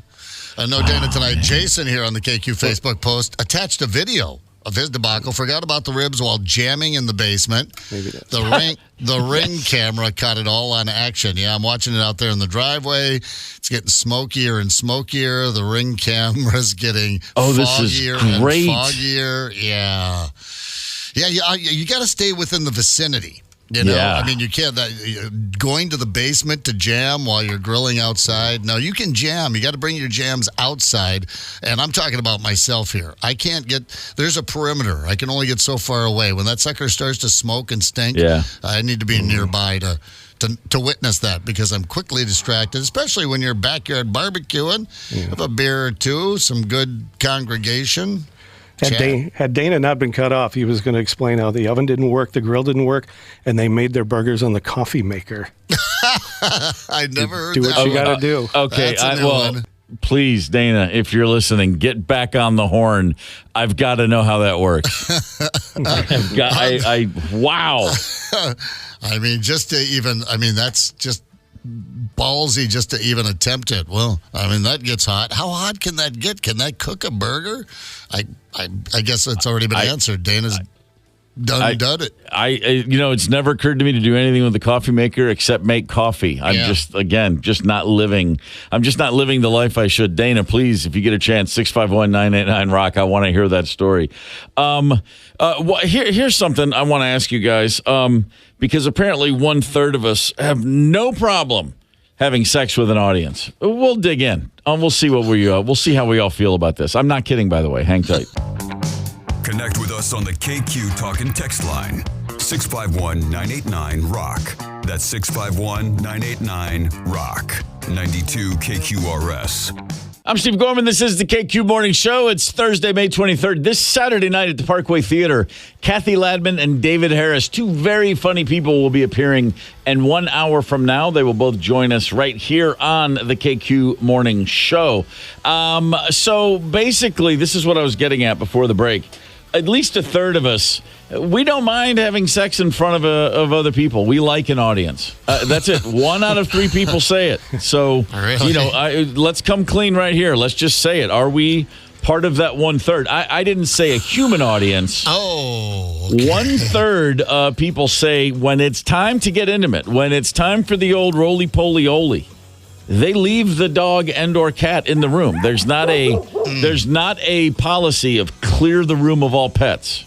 Yeah, I don't have that policy. My preference is probably not. I mean, pet free is better. Yeah. Yeah, I don't even want to think about it, really. I wanted to kind of know, I don't want to know if they're in the room or not, but if they're one of those animals that likes to participate. I've had that a couple of times where they like to come up and lick. You're not open to nibble. That? No, not so much, not unless they know what they're doing. And so few of us do in the bedroom. No, I had this gal, and we dated for a short time many years ago, and she had a dog, and I did not like the dog being the dog, and I did not. The dog growled every time I came in. I get along very well with dogs, but this dog didn't dig me. But she said, you know what? He's going to bark and scratch outside the door, so we're going to have to leave him in the bedroom while we do this. And he just sat there and growled. It was very off-putting. I'm the growler. In the sack. That's why he was growling. Right. No, he was not digging it. And she was, it wasn't the deal breaker for us, but yeah, it wasn't something I particularly enjoyed. It was weird. I had a dog, a growling dog as well as a what was far worse, just because it was a cat, and cats have the hoodoo and they stare at you and they freak you out. But a brief relationship ended for a variety of reasons. One of which was this cat would just take a position on the corner of the bed, and that was allowed, and I just couldn't. I would be like, "What? The cat's just staring at me. Like, what am I supposed?" I just was waiting at the most vulnerable moment of your life. I'm just waiting for the claws to come out and the teeth to go. The cat never moved a muscle, but the cat would do. You know how a cat will just ball? It's sitting straight up, but it's like in a ball. It gets really small, but then very focused, and it would just sit there like as if it were a literally statue and just stare. And I was like, how is this okay? No, make your move. This couldn't be more uncomfortable. Yeah, that's weird. I was in the bottom position of the lovemaking, and I had a cat walk over my chest while she was just going to town. And I was just like, okay, just walked right over my chest. I rolled with it, What? Just like, okay, just as casual as can be, but wow. But my preference would be, just grabbing. I don't think they really want to, because most often they're fixed, spayed or neutered, right? And they're like, oh, so look who gets to have fun. There's a double standard in this house. Well, we've had a bunch of pets over the course of our relationship, Rosemary and me, and we're down to one dog and one cat. And neither one of them could care less. This is the last thing they're interested in. And I don't know if that's just because that's their personality, or maybe we're just not putting on the kind of show we used to put on. I'm not really sure. Yeah, does it hurt your feelings? No, it's just kind of one of those things. It's almost like, oh, okay, I'm leaving. But a dog ago, this turns out. the young Zelda, we did have to shut the door with. She was just curious, and then just by her nature, and then basically just hated to miss out on any kind of action. And there was some there were a few moments when she would try to, she'd just poke and prod, and it's like, whoa, no, and we'd have to shut the door, and then we'd shut the door, and then we'd hear her out in the hallway like whimpering. Like, come on, you guys are whatever that is you're doing. How am I supposed to know? Yeah. Wally, speaking of which, on the KQ Talk and Text line, I got a Great Dane muzzle in my butt during the act. No pets in the vicinity afterwards. I have heard of that. Yeah, I had a friend who, I got the old starfish licked one time by a girlfriend's dog. Got right in there. Yeah, right. Dogs. It's, Well, sure. Yeah. We gave him a lot of grief. We're like, well, did you enjoy it a little bit? Come on, a little bit. The animals are a part of the family, which is exactly why you have to shut the door and keep them away. What you don't want, you don't want your aunt and uncle to stop by. What? That's family. They're family too. What if it's one of them parakeet talking birds? Oh man, no. God, can you imagine if there was a bird that was logging things you've said during the act to use against you for the rest of your life? God. Let's finish this. I feel like Lindbergh. I feel like the French when Lindbergh landed. I feel like the French when Lindbergh landed. I never said that. I never said that in the bed. Oh. Who has a Napoleonic complex? Who has a Napoleonic complex? No. I swear, I don't know where this bird gets this stuff from. Vocabulary. Polly want a Hummer? I don't know how to do this and not cry. Oh my God. Let's just try it. So a third of us don't care about the animals. We know that. Here's a new study out of Harvard. Apparently, couples who eat seafood, including sushi, at least twice a week, have far more sex and will actually conceive faster than couples who don't. Well, yeah, you know that red meat. You get a belly full of red meat, and you got to get me before I eat, the meat. Otherwise, afterwards, I'm just a little lazy, You keep it light. A nice fish, perhaps some sushi. Probably what it is. A lot of sushi in our life, and going back to the early days of the relationship for sure. Yeah, big sushi thing happening. For couples trying to get pregnant, 92% of the ones who ate seafood at least a couple times a week conceived within a year. They say that's up over 80% of the other group. I don't know about that one. Yeah. I don't know. That's like one of those, like, most of the murder victims in this city have had pickles. I mean, it's like you're kind of creating something with that, I think. Yeah, this isn't StarKist or something that funded this survey or something like, go for the fish. You'll have kids, Maybe it's that fish oil. Remember? That was a thing. We never had it in our house. We're not quite that antiquated, but the old TV shows where they'd make them take some fish oil, castor oil. The omega-3s. Yeah, the omega-3s. You're supposed to get fish in there. Maybe that has maybe that's a health benefit for procreating. Well, so I'm thinking about that. So if fish, if that whole oysters are an aphrodisiac thing, if fish really do spur on a sex life, then this might make sense that there is a new reality show. Hulu has got a new reality dating show coming soon. See what I did there? It's called Virgin Island. Okay. How has this not been done yet? It's not unlike Love Island, but of course, as it is Virgin Island, I don't think that they're going to be in the Virgin Islands to film, although maybe they will be. It's a dating show for people who are, in fact, virgins. You have to be at least 21 to apply.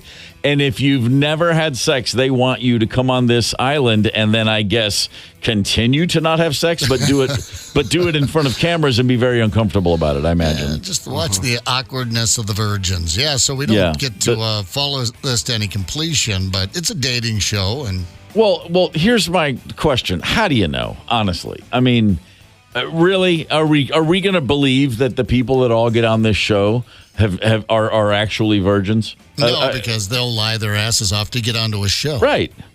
That's what I would think. Yeah, and for the record, I mean, if you think back to the sex in your life, nobody would, if you could relive one moment of sexual activity, would anybody choose their first one? I don't think so. Isn't, generally speaking, some of the worst sex you ever have the first sex you ever had? It was quick, I know. How long is the intro to Turn Me Loose by Loverboy? It was over. It was over by the time Reno started singing.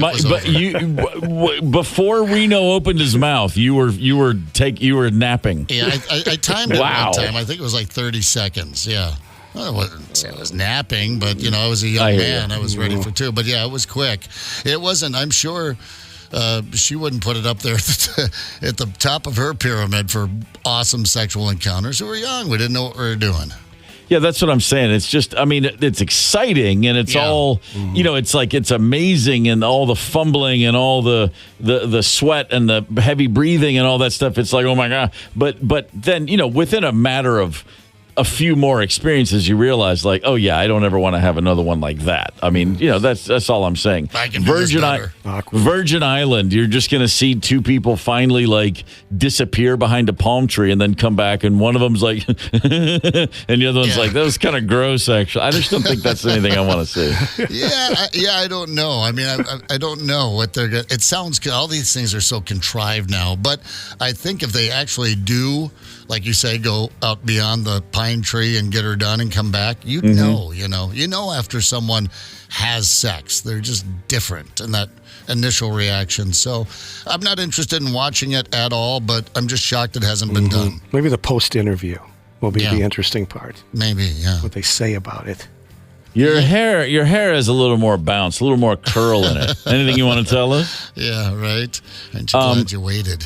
Yeah, that's a weird one. It seems like again, you said it best. Everyone's going to lie through their teeth. No, I've never had sex. What are you kidding? And then they just want to be on the TV show.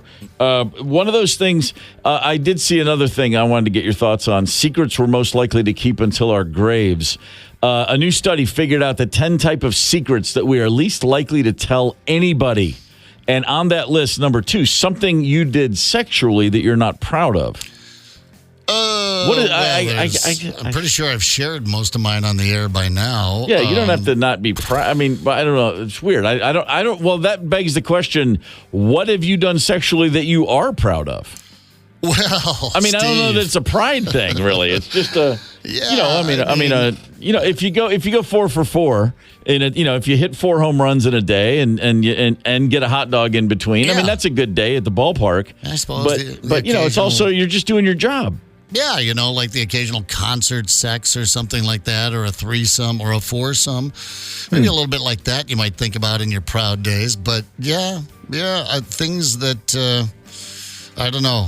If I think about that, I'm probably thinking about burning the damn barn down. But that's already, obviously, I've told it on the air because my brother came up. We were just out of the farm again over the weekend, and we were going to we burned the family barn down to the ground, to our graves. But my brother went through this evangelical born-again thing, and they had to confess some sins or something. So he called my dad up and said, Brian and I burned the barn down, which Dad definitely did not want to hear. No, of course not. And of course, I wasn't reborn. I got it right the first time. Yeah, that was it. You didn't have to suck me into your little God trip. That reminds me of, as a young Catholic boy doing confession, at some point when I was in 6th or 7th grade, they said, we're now going to go back to face-to-face confessions. So, there's the confessional, the little dark thing you kneel in, and there's a screen, and you can't see the priest's face. And you think the priest has no idea who you are, even though they know everybody's voice, and they know exactly who you are. But when I was a kid, one day they started saying, we're just going to do open face-to-face confessions in a brightly lit room, you and the priest, you're sitting in chairs facing each other. That was like this is hip 70s Jesus Catholicism, like Jesus with an acoustic guitar and Birkenstock, era. Know it well. And that was uncomfortable. I mean, and I didn't even have any good sins to confess. But what I remember is discussing this with my brothers and my friends. Something about the face-to-face thing, it made everyone feel the pressure to come up with some pretty good sins. You mean you just fabricated them? Yeah, you just didn't want to be wasting the guy's time. And I literally sat down across from a guy named Father Dunn and told this man a bold-faced lie that I stole a bicycle. What? I never stole a bicycle in my life. And I literally said that to, bless me, Father, for our sins, but I don't know, it's my last confession. I stole a bicycle, and I don't feel good about it. And he's just like, you stole a bicycle? From where? And then I'm like, oh, crap, I didn't come up with the whole story. I just came up with I stole a bicycle. And I had my bicycle stolen, so I just sort of repurposed what I knew about that escapade and then said it was me.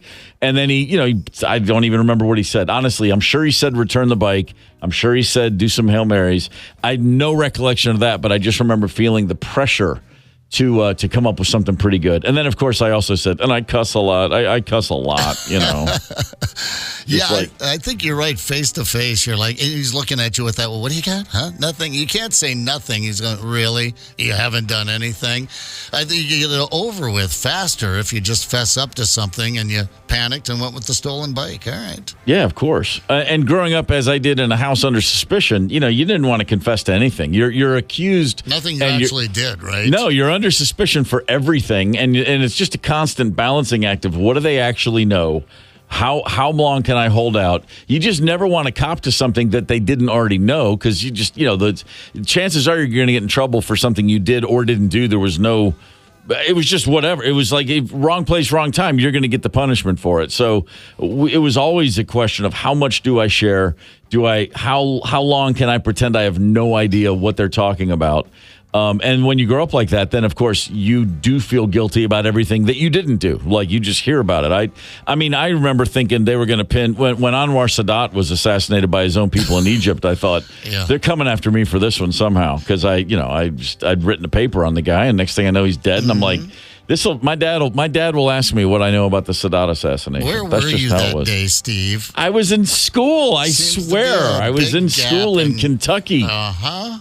You all didn't I show know. up for third period. Oh, man. Oh, by the way, Alex, he's my vet buddy up north there, just texted me, do not have sex in the bedroom with your dog. That creates a depression in the dog, I guess. Really? I don't know. That's all I've got. Alex, 651-989-ROCK. Explain this to us, my man, if you can, if you got time. He's not getting the attention. Another text on the line from... Oh, boy, I'm glad I read the follow-up. Don't say my name. Okay, I'm not going to say your name. Well, it's going to be good. My ex and I had a cat that would sneak up behind him when we were in missionary position and lick his scrotum. All right. I did see one where a guy got his balls attacked by a cat. That was one of the messages. Like yarn? What this texter doesn't realize is that that sounds like something the cat was just doing, but dude was putting a little catnip back there ahead of time. Hey, that was I'm just saying, catch more flies with honey than vinegar. Is that an appropriate thing to say? Yeah, absolutely. And you'd rather have the lick than them pull out the claws and, like Tony just said, look, a ball of yarn. Yeah, bat that around for a couple minutes. It's uncomfortable just to sit here and hear you say those words. Yeah, it is. Of all the things that should never be batted around. Oh, I like Stacy's. I don't think my hedgehogs mind. Yeah, no, probably not the hedgehogs. They're probably cool with it. Not getting a lot of feedback there. We were talking earlier in the segment about having sex in front of your pets, and I dove back for that. I don't know if Alex is going to call in or not. He'll be a coward later and text me and, sorry, man, I had a sick dog, dude. Hey, those things, that dog is, well, never mind. The best left unsaid, I think. I think you're probably back to secrets we are most likely to keep until our graves. So something you're not proud of sexually, a secret romantic desire, and then also this one. Thoughts or fantasies about cheating on our significant other. People are 3 times more likely to confess to actually cheating than to confess to thinking about cheating. Oh, hell yeah. Explain that one. That's so weird. I guess. Yeah, why open a door that can never be opened by? If it's just you don't confess to thoughts, because if you don't, nobody could possibly know they exist. Right. If you've cheated, there is someone else who can know, and there's just more of the pressure builds, I suppose. And I think for a lot of people, it comes with a certain amount of guilt, and you've actually done it. You haven't thought about it. You've done it. Right. And then there's that whole get home and crawl into bed, and there's the other person, and it just gets the best of a conscientious person, and they'll blurt it out. Plus, I think when you get into the fantasy stuff, for each individual person, it's just, saying it out loud, because it's not like just cheating. There's some caveats to the fantasies that we best kept to ourselves. Yeah, that's Steve's time. That's Brian's time. Whoever it is. Yeah, sure, I get it. Not everybody's on board. I'll say that. Yeah, and by the way, there are certain things that until you experience them with your partner, you have no idea what the effect is going to be, how it's going to impact the relationship moving forward. Yeah. To wit, for example, I am still I mean, I've never been more in love with my wife than when she agreed to help me bury a body once. And I was like, I can't believe that. I can't believe. Yeah. And her shovel work was exquisite. Yeah. And she actually seemed to be enjoying it. And it was like, you get in and you do something together. It's like when we took that pottery class together the first time. It was like, we're doing this together. We're not sure what we're doing, but we're learning together. It's the same kind of thing. Found it was the great. magic. Totally changed. We've never seen each other the same way since, and that's a good thing. Yeah, that is a good thing. Boy, I mean, we played out that scenario one time. I'm like, well, say if, something tragic were to happen and I would have had to dispose of Nope, would turn me in every second. Furthermore, if I got into some legal trouble and ended up in jail, she wouldn't even come pick me up. I'm like, I'm not sure where we're at here because that could happen. Yeah. Not burying a body, but, just getting into running afoul. I hope those days are behind me, but... Let's hope so. Yeah, I hope so. Kathy Ladman and David Harris are at the Parkway Theater this Saturday night. They're going to join us at about 9:25. And for every Timberwolf fan panicking, relax. I bring you silver linings. Just trust me. I know of what I speak, I hope. Hang tight. It's the KQ Morning Show, 92 KQRS. Zep, Tony, and Steve Gorman are the KQ Morning Show, 92 KQRS. I'm Steve Gorman. This is the KQ Morning Show. Paint It Black by the Rolling Stones right there, as you're probably well aware. You're also, I'm assuming, well aware of the fact that the Rolling Stones are back on the road. They released the album Hackney Diamonds in the fall. It's astonishingly great. And they're out in support of that album. Well, they're out in support of the Rolling Stones, as they usually are. And we would love to send you to see them. One winner can score a trip for two to Vancouver. That includes round-trip air. We're not just going to send you there and you have to get your own way home. Round-trip air. 2 nights hotel. Tickets to the show on July 5th. Text the national keyword Jagger. Jagger, Jagger to 95819 right now to enter for a chance to win. I've seen the Stones a bunch in my life, and I saw them in 2015, and it still stands as the best gig of theirs I ever saw, which I remember watching them in 2015 and thinking, there's no way they're this good. What is happening? What in the world is happening that this is what I'm watching? I saw them in the 21, the last tour, the first tour without Charlie Watts, and that was real emotional for everybody in the place, myself included, to just see them on stage with Steve Jordan, who I love, who's a great drummer, but it wasn't Charlie. It took a while to kind of I was surprised at how emotional I felt just as soon as the show started. But again, a tremendous show. It was the first time I saw them where I went, okay, they've definitely aged some. Like that was, and it was still great. But in 2015, it was still like, I just couldn't make sense of how great they were. Reports from this tour so far. Yeah, just getting it. And most importantly, Mick Jagger is 80 and he's singing arguably better than ever. It's unbelievable. Yeah, his voice sounds great. I thought there might have been a little AI or enhancement, something in the studio. I don't want to use AI.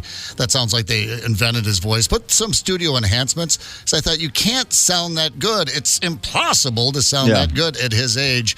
But I've been watching just YouTube videos, and he's still got it going on big time. Keith has always seemed like he was half asleep sometimes up there. I swear in 2015, he might have dozed off on stage standing up. Okay. But he's been doing that for a long time. Yeah. That's just the Keith, stage presence. That's kind of what he puts off. But Mick he's an alien. There's no doubt that whole Men in Black thing, Mick Jagger is an alien on Earth. And I saw them from the 90s. 2015 was the last time I saw them out on that tour. Mm-hmm. And I was always amazed at how they seem to defy age on stage. They really, it's funny because you think about the Beatles, Led Zeppelin, the Rolling Stones. I guess you could throw Pink Floyd in there, the Eagles, whatever your top 5, 6 biggest bands of all time are. It's just crazy that you go see the Stones and at some point you're like, oh, wait, that's still that. This isn't like a play where the actors have traded out for younger That's still those same guys. Like you see footage of them from 1964 and you're like, yeah, that's still them. That's the same dudes. That's good living right there. That's good post-war Brit, never losing perspective living. Like, no, we're just going to keep doing this for as long as people show up. Right, yeah. I dig it. The Timberwolves kicked off game 1 of the Western Finals last night with a home loss, and I feel fine about it. I really do. I really, truly do, because at this point in the season especially, when you're in the conference finals, you look at two teams. Who's the best player on the court? Just who is it? Who's the best player? That team usually wins. If someone has the two best players, that team always wins.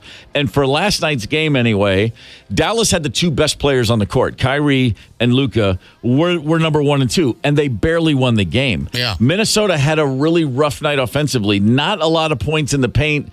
Not the average performance that we've gotten used to, and still we're in the game until the final minute.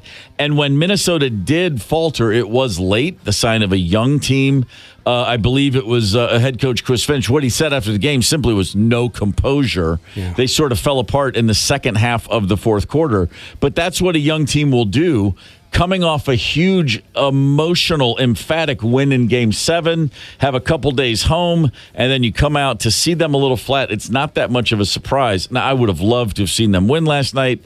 And, of course, you know, the old adage, a series doesn't really start until the home team loses. Well, this series done got started in one game. Yeah. But it's going to be, I said yesterday 6. It will be 6 or 7. It's going to be a very hard fought. And if last night's any indication, it was still a thrilling game. Like, remember the Denver series? What were we saying? Every game, like, it's a blowout. My God. I never saw a series like it. Never saw anything like it. Last night, again, with 1 minute to go, it could have gone either way. With 40 seconds to go, it was still in play. By the last 30 seconds, it was kind of like, okay, we need a miracle here. But still, as far as looking for a good game in what's going to be a good series, that's what we got last night. It's going to be okay. They just got what they got was a real rough wake-up call. Hey, Denver, that was last week, guys. Focus on the task at hand. And let's just remember, too, Anthony Edwards, who admittedly himself, he was the first guy to say didn't have a great night last night. Yeah. He's 22. He's the youngest player to be anywhere near the level he's playing at right now on planet Earth, much less in the NBA. I'm still very, very bullish about the Timberwolves, just not even for this season, but beyond. But I still think this is going to be a hell of a series, and I still think Minnesota's going to win this series. So call me crazy. What do you think of the Cats goaltending call, which could have turned things? Well, in the it's the right call, but the rule needs to change. International basketball, that doesn't exist. They just go up and get the damn ball. Like if it's it didn't go in on the first shot, hit the rim, it's a free ball. I think the NBA is eventually going to change that rule for moments like last night. He was unmarked. He got a free pass to the basket. Why not reward him with the 2 points? That did change the game. It was a big momentum killer. Yeah, Anthony Edwards, the audio's not great. Here was the post-game conference, but he was leaning back in his chair a little bit. But he's saying the same things, and his body posture is really indicative of what you just said. I don't think we played our best basketball tonight, 1 through 15. I think Jay was the only one that came ready to play tonight. And I think everybody else let him down. So I think if we bring our best brand of basketball to when is it, Friday?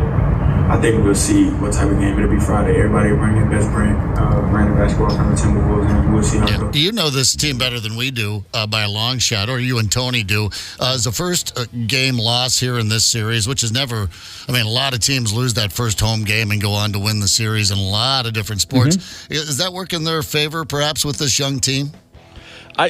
Losing the first game? Yeah.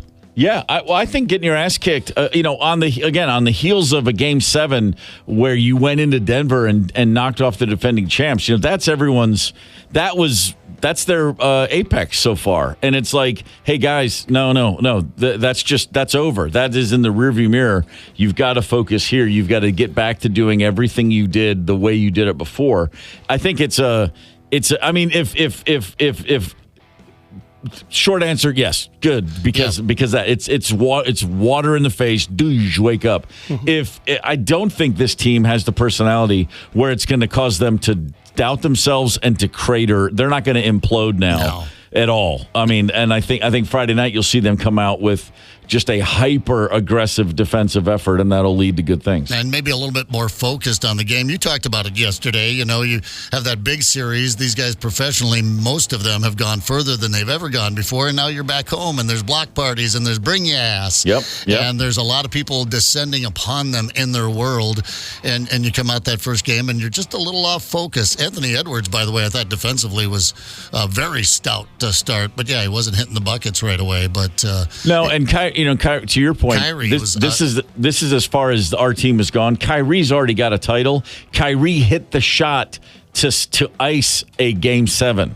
I mean, Kyrie Irving hit the most important shot in Cleveland Cavaliers basketball history. Oh, yeah. He hit a 3 with Steph Curry in his face to win an NBA title, essentially. So, and that was 7 seasons ago. He's been sitting with that knowledge, that confidence. He's already been there. He stared it right in the eye and won. And then Luka Doncic for the last 5-6 seasons has been inarguably one of the 10 best players in the world. So these guys are up against a team that knows how to win and knows how to win in several different styles. I still think that the Timberwolves have more depth.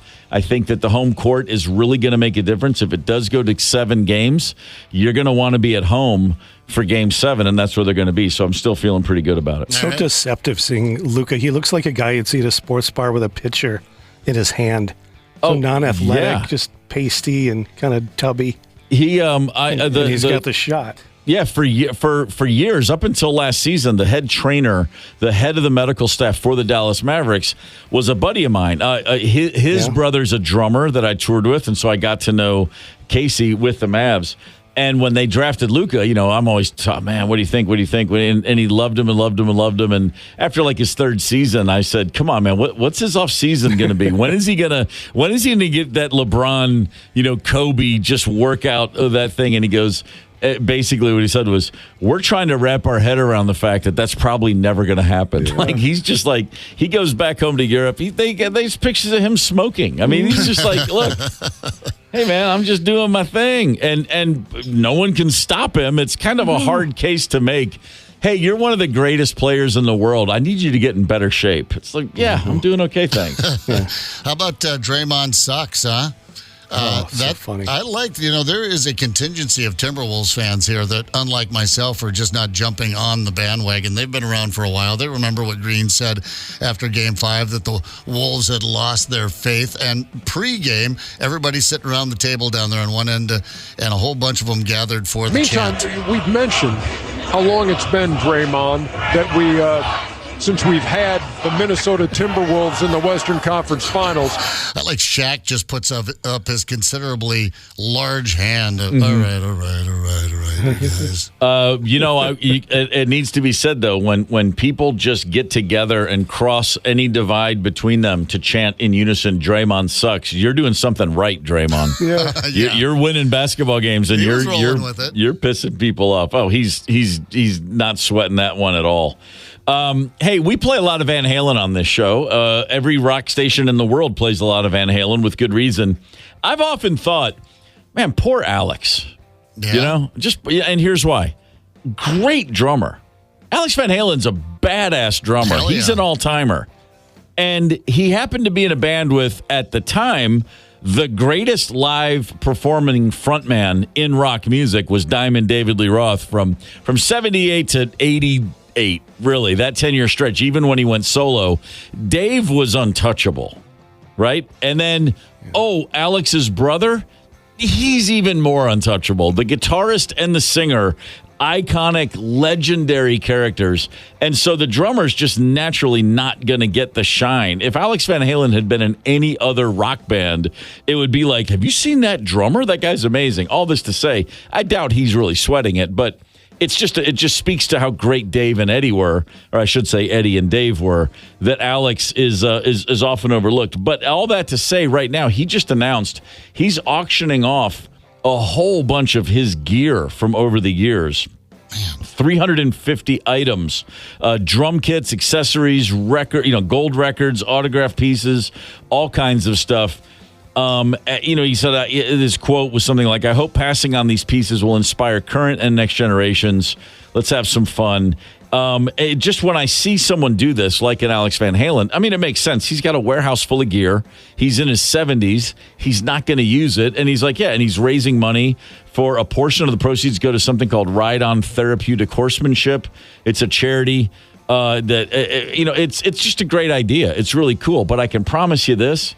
He picked out 350 items, and every time he picked one up, he looked at it and was like, I can't get rid of this. There's no way I can get rid of this. It's like I tried to get rid of T-shirts to take down a Salvation Army. I'm like, not this one. Because if he's like every other musician I know, he'll pick up like some random bongo and go, I was going to play that on Jump, but I decided not to. And like, so I can't let go of this. I mean, there's going to be a story like I ate a sandwich once, and this was sitting. I dropped this in the middle of the sandwich, and I meant to drop the sandwich, or whatever the story is. I mean, it's just the non sequiturs and the bizarre things. Every item that he's auctioning off, I guarantee, has spurred some thought, some emotion, some feeling. Yeah. You know, all those years playing, and again playing with his brother, for crying out loud, who's no longer with us. I'm sure he'll raise a lot of money, and a lot of people are interested in getting some stuff from the Alex Van Halen collection. But man, I saw this article, this story this morning, and my first thought was just, oh my God, just going through the warehouse and picking stuff out. That's a very emotional. And, you know, he's like, yeah, it's a good thing. This gear's just sitting here. Yeah. It's time to move it on. But that said, it's not an easy process. I guarantee it. You can't have someone else do that for you, can you? You can't just say, I don't even want to know. Just go pick a bunch of stuff, because then you'd probably freak out with, what are you thinking? Not that. I could understand the temptation, because it's probably easier. You know, it's like if you move and you hire the movers to actually pack your stuff. Don't be there when they do. You know what I mean? It's like, no, just trust that they're not going to break it or that they'll pack it right. Because, I mean, can you imagine some dude you've never met is going through your junk drawer and you're like, I need that letter S from that with that rock that looks like a letter S that I've had my whole life. No, I need that Polaroid that is just black. I need that. No. Yeah, you couldn't possibly do that. You got to do that stuff yourself. Well, I think one of his kits could be 350 pieces. You know, Alex liked a large kit, as I recall, watching them in concert. Oh, very much so. I mean, that was a hell of a lot of drums up there. No, he's a badass. My favorite Alex Van Halen era, unquestionably, was the Van Halen 3 era, when the singer for Extreme briefly joined Van Halen. Sharon, or what was Gary it? Sharon. It was a misfire. They were trying something. It didn't work out for long. But there's one gig from Australia that MTV or VH1 used to show, and I don't know the story, but all I know is Alex Van Halen's on stage, and he's wearing a neck brace. A full, I think I remember that neck brace. Like he had some whiplash or who knows what was going on.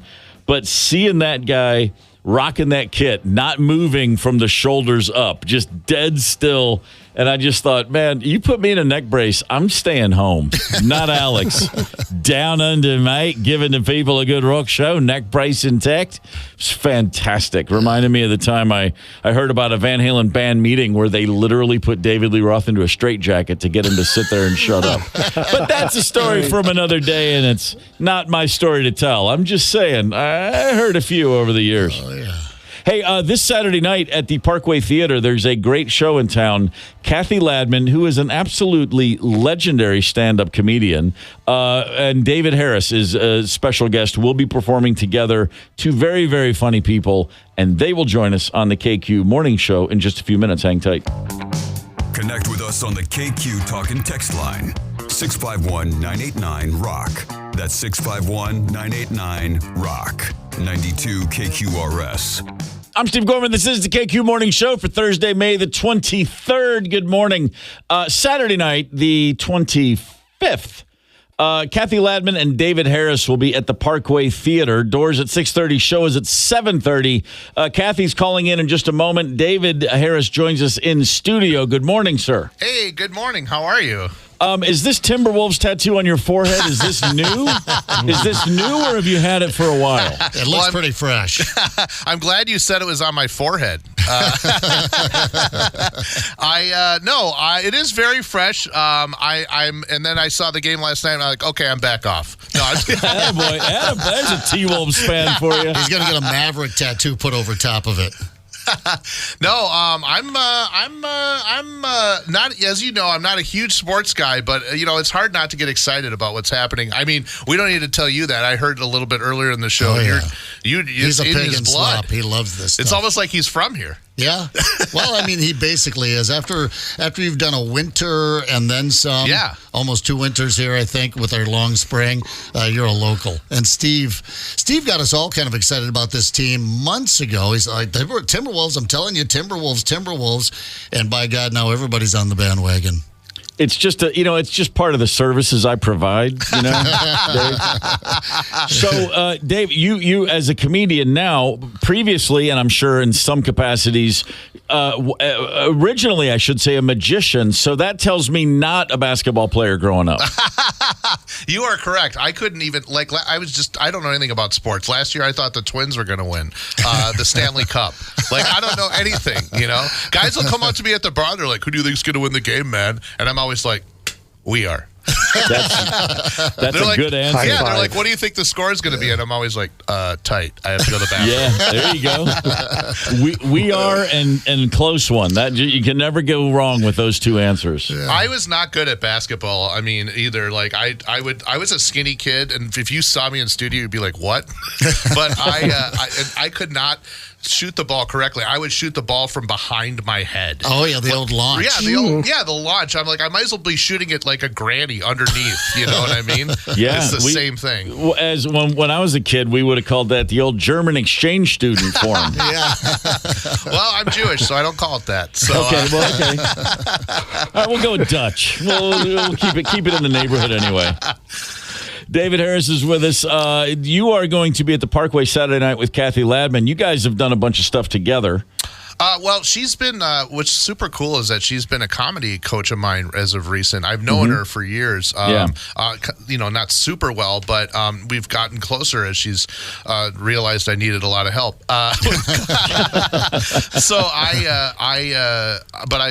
I've known her, and she was kind enough she said she needed an opening act that was clean, and I'm like, well, I think that's me. Yeah. So she didn't even necessarily think I was going to want to do it because I'm also a headliner as well, but not, of course, in her presence. So I was like, no, I'd love to be an opening act, obviously. And so we're excited to be at the Parkway on Saturday. I've performed there once before in front of Beth Stelling, who was part of the 10,000 Laughs Comedy Festival we had last year, but it's a very nice venue, and I'm just excited to be able to open up the show. It is a great venue. I've seen music there. I've not seen comedy, but I'm sure it's a perfect room for both. To be sure. Did you ever? Let's talk about music for a second. As a kid, high school years, what were you listening to? Who was the cool thing? Are you going to embarrass me here? Yes, yes, that's what we're here for. To embarrass yourself. I mean, am I going to tell people that my first CD was Paula Abdul? What are you talking about? Straight up, brother. Hey, man, Straight Up was lit. There was nothing wrong with Paula Abdul. You know what's funny? I actually used to I used to want to be a radio DJ, or I really just wanted attention any way I could get it. Clearly, Why do you think we're here? Right, Sure. exactly. And so I would just stick a speaker in my bedroom window, I swear to God, and start broadcasting to the neighborhood. I'm like, all right, we got the Beach Boys next. It's like, oh my God, I'm surprised I didn't get killed. Yeah. I'm surprised that child services weren't called. That's how you know my dad was off in Neverland. I don't know where he was. That's a Netflix trailer. There's something happening at the Harris house. Oh, and anybody that knows me, there's like that wouldn't be anything trailer at all. They'd be like, oh, that makes sense. Yeah. So do you still do magic ever, or is that truly in the rear view? Sometimes I'll throw it in at the corporate when they're paying me a lot of money. Here's a question: if you're gonna transition from you're doing magic, any magician worth his salt is also entertaining and funny, so it's an easy jump to me to see. But if you're leaving magic behind, do you have to walk the line like in a gang movie? Do other magicians line up and they all get a shot at you before you get to you know what I'm saying? Is it like a de-initiation from the world of magic? No, because we're all wimps. Oh, okay. Everybody just comes. I mean, but it's more of like an initiation into the comedy world. They're like, oh, you're a magician? Well, great. Now be funny. Yeah. I'm like, well, I could screw up this trick. Well, it's got to be weird to get up there those first few sets and go like, I don't have a prop. I don't have a thing to hold. I don't have stuff. Yeah, 100%. I mean, when I first went up at Acme years and years ago, I totally bombed, and I was like, I haven't been back. But I was like, because you don't know, and I was like, oh, I'm funny because I was kind of a class clown in high school and I had jokes in my act. But you're right, it's entirely different to just walk up totally bare with nothing, and you really respect comedians. After you watch that, I mean, no one respects me yet, but but I mean, in all seriousness, like you really learn, like, oh, it's just you up there. It's like going up on, if you didn't have a drum set or a guitar as a musician, you're like, well, and you're just a singer. Maybe, I don't know if it's the same, but oh no, it is. I mean, I've sit behind a drum kit for years, and then if I step in front of it, I talk for a living. I'm here every day. Right. I've done appearances where I stand in front of a group and I hold a microphone, and if it's 2 minutes or 90 seconds, I can be okay. But I got myself into a jam at a comedy show where I was like, yeah, I'll hop up and do. And I stood there, and about 3 minutes in, I literally was like melting. Like, I was like, this is the weirdest thing. I just want to sit behind something. I felt so vulnerable. Think about how hard it is if someone stops smoking or stops drinking, and then they're out socially, they don't know what to do with their hands. Right. And that's just that. So I'm imagining the same thing. Like, you're like, where are those rings that I'm going to separate here? First of all, how dare you? I never did that dumb ring trick. But yes, man. I mean, you are. Who do you think you're talking to? Yeah, who do you think you're talking to? I only do a card trick. But yeah, it is like that. And and that's when you learn, oh, I got to just try to make it funny, like, on my own. And it just takes a lot of open mics. I still go to open mics. I've been doing this almost 15 years. And so you still want to go and work on the new material because you're changing and your voice is changing, and you want to make sure that you know what your perspective is. And so in addition to writing, you want to be up on stage all the time. I don't want to break some comedic interview etiquette here, but you mentioned Kathy Ladman headlining the show down at the Parkway that you're opening up this Saturday night. Still some tickets remaining. What are some things a comedy coach might tell you? I mean, what is something you might get from Kathy that you're thinking, oh yeah, right? Quit. No, she just she's been great. Here's one example. Okay, she talks about being specific. Like, if you're, this is hard to describe because I'm not doing material right now, but, if you want to do a joke, you want to be specific. So the more specific you are, usually the funnier it can be, especially, and the more original it'll be. Yeah. And so that's the goal, of course, is to be yourself as much as possible, but also to create something that's specific with the examples that you're using. She's smart. She is. I guess that's how you get on the Tonight Show. And she's done so much television and everything else, but she still likes to get out and do the stand-up. It amazes me that these stand-ups that make the crossover, even like Jerry Seinfeld is out on tour and still goes out and does stand-up and still does small clubs from time to time. You never get rid of it. You never get it out of your system. You can't. I mean, we're definitely broken people. And so we definitely, you still want that attention, I think, on some level. And there's nothing that feels better than to us as comics than to make people laugh. Yeah. And so I think it's hard to get rid of that the bug. And so it's almost like once you get used to it, like I'm not as obnoxious as although people would definitely contest this in my real life as much as I once was because I'm on stage more often these days. Still obnoxious, but not as much. Yeah, I try to get a lot of it out of my system on the air too, and then go be a nice guy to my kids. Will you obsess over a joke and whittle it and polish it until you get just right? Absolutely. Are you asking if I will do that? Yeah, absolutely. Yeah. That hasn't happened here, but like in general, absolutely. I mean, I think maybe not to the extent that someone like Seinfeld might do it, but definitely a lot. And I think you have to, if you're getting paid to go on stage and make people laugh, because you're not going to connect with all audiences or all audience members all the time anyway. And so, of course, you want it to be as perfect as it can be. And I think you get better as you continue to go on with it, and so you're always trying to refine it and add to it and have it really be a representation of who you are. Because I think the audience can feel if you're being authentic. They can tell. They can tell. Oh, and then sure. otherwise they'll shut off. And if you have to keep them for 45 minutes or an hour as a headliner, then absolutely. Yeah.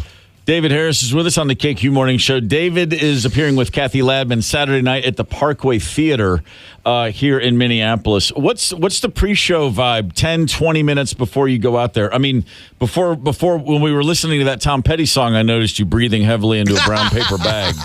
So I'm just curious, what's it like backstage at a gig? Panic attack. You're right. I thought there was a bottle in that brown paper bag. No, lots of anti-anxiety medication. Sometimes my own, but you know what? I'm asking a specific reason. You have an idea of what you're going to do. You're going to go out. If it's 10 minutes or 60 minutes, you have the set in mind. Absolutely. But do you have a thing where 5 minutes before you're going, you're like, stop thinking of new things. Turn it off. Like these thoughts come in. You're like, I should go this way. And do you have a side of you that wants you to just damn the torpedoes and go wing it out there? Sometimes, but I think generally you definitely don't want to. You can't do that because it's so. You already know. Okay, it took so long to craft this material, and seems to be what works most of the time. And so you don't want to do a change. You might want to make one joke a little different or a couple jokes a little different when you first go out there. But before you're just nervous. You're like, I hope they're going to like me enough, and I hope they're going to laugh. And once you get that first laugh, then it's sort of smooth sailing after that, or smoother sailing usually. It just depends on the venue, but sometimes you're fighting the whole show in a way. But the audience might not know that, but we call that as comics. You're like, oh, that had to work. That was work. That was work. But which of course is the opposite of what you're trying to do. You know, and I've said this a million times, but I've walked as a drummer and playing shows. I walk off stage feeling like I'm the bastard love child of Buddy Rich and John Bonham. I'm like, oh my God, did you get a load of that? And every time that happens, everyone's like, rough one up there, huh? And I'm like, wait, it's what? always like that.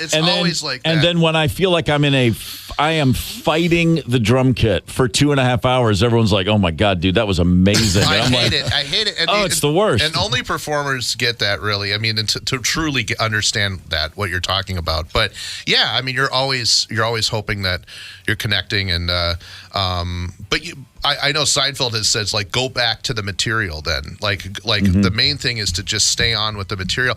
I don't know if that's always the truth. I think it depends on the performer. I think sometimes, I'll start doing some crowd rap. I'll talk to the crowd, interact, and kind of reshift, almost like you're getting the paddles out. You're like, choo-choo. Yeah. You're like, I want to reshift things. Bringing them back to life. Yeah. Mixing up a little bit. Yeah. Interesting you bring that up, because I was wondering here, this is the first time we've met. I wasn't in studio last time you were here, and we were chatting a little bit.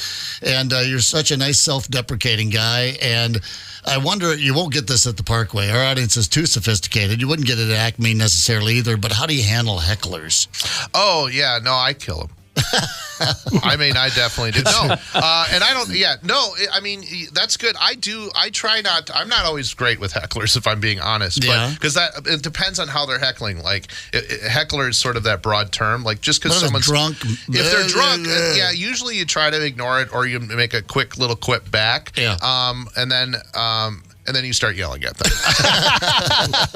I've done that before, and it's not my proudest moments. I mean, yeah, you say I'm a nice guy, but I will murder you. But no, I'm not. I don't like to go. I don't like it to be confrontational. That's not my goal, at least. And even if they're being confrontational, sometimes you could just let them. Okay, yeah, that makes sense, or whatever. Just kind of acknowledge. They just kind of want to be acknowledged because they think they're helping or whatever, and you just kind of interact in that way. But it just depends on the heckler, I think. So there's different options that you can do. Yeah. But sometimes you just let them talk it out, and then you're like, okay, and then sometimes they will get kicked out. Or sometimes I've been totally direct with someone. I'll be like, you got to stop talking. Yeah.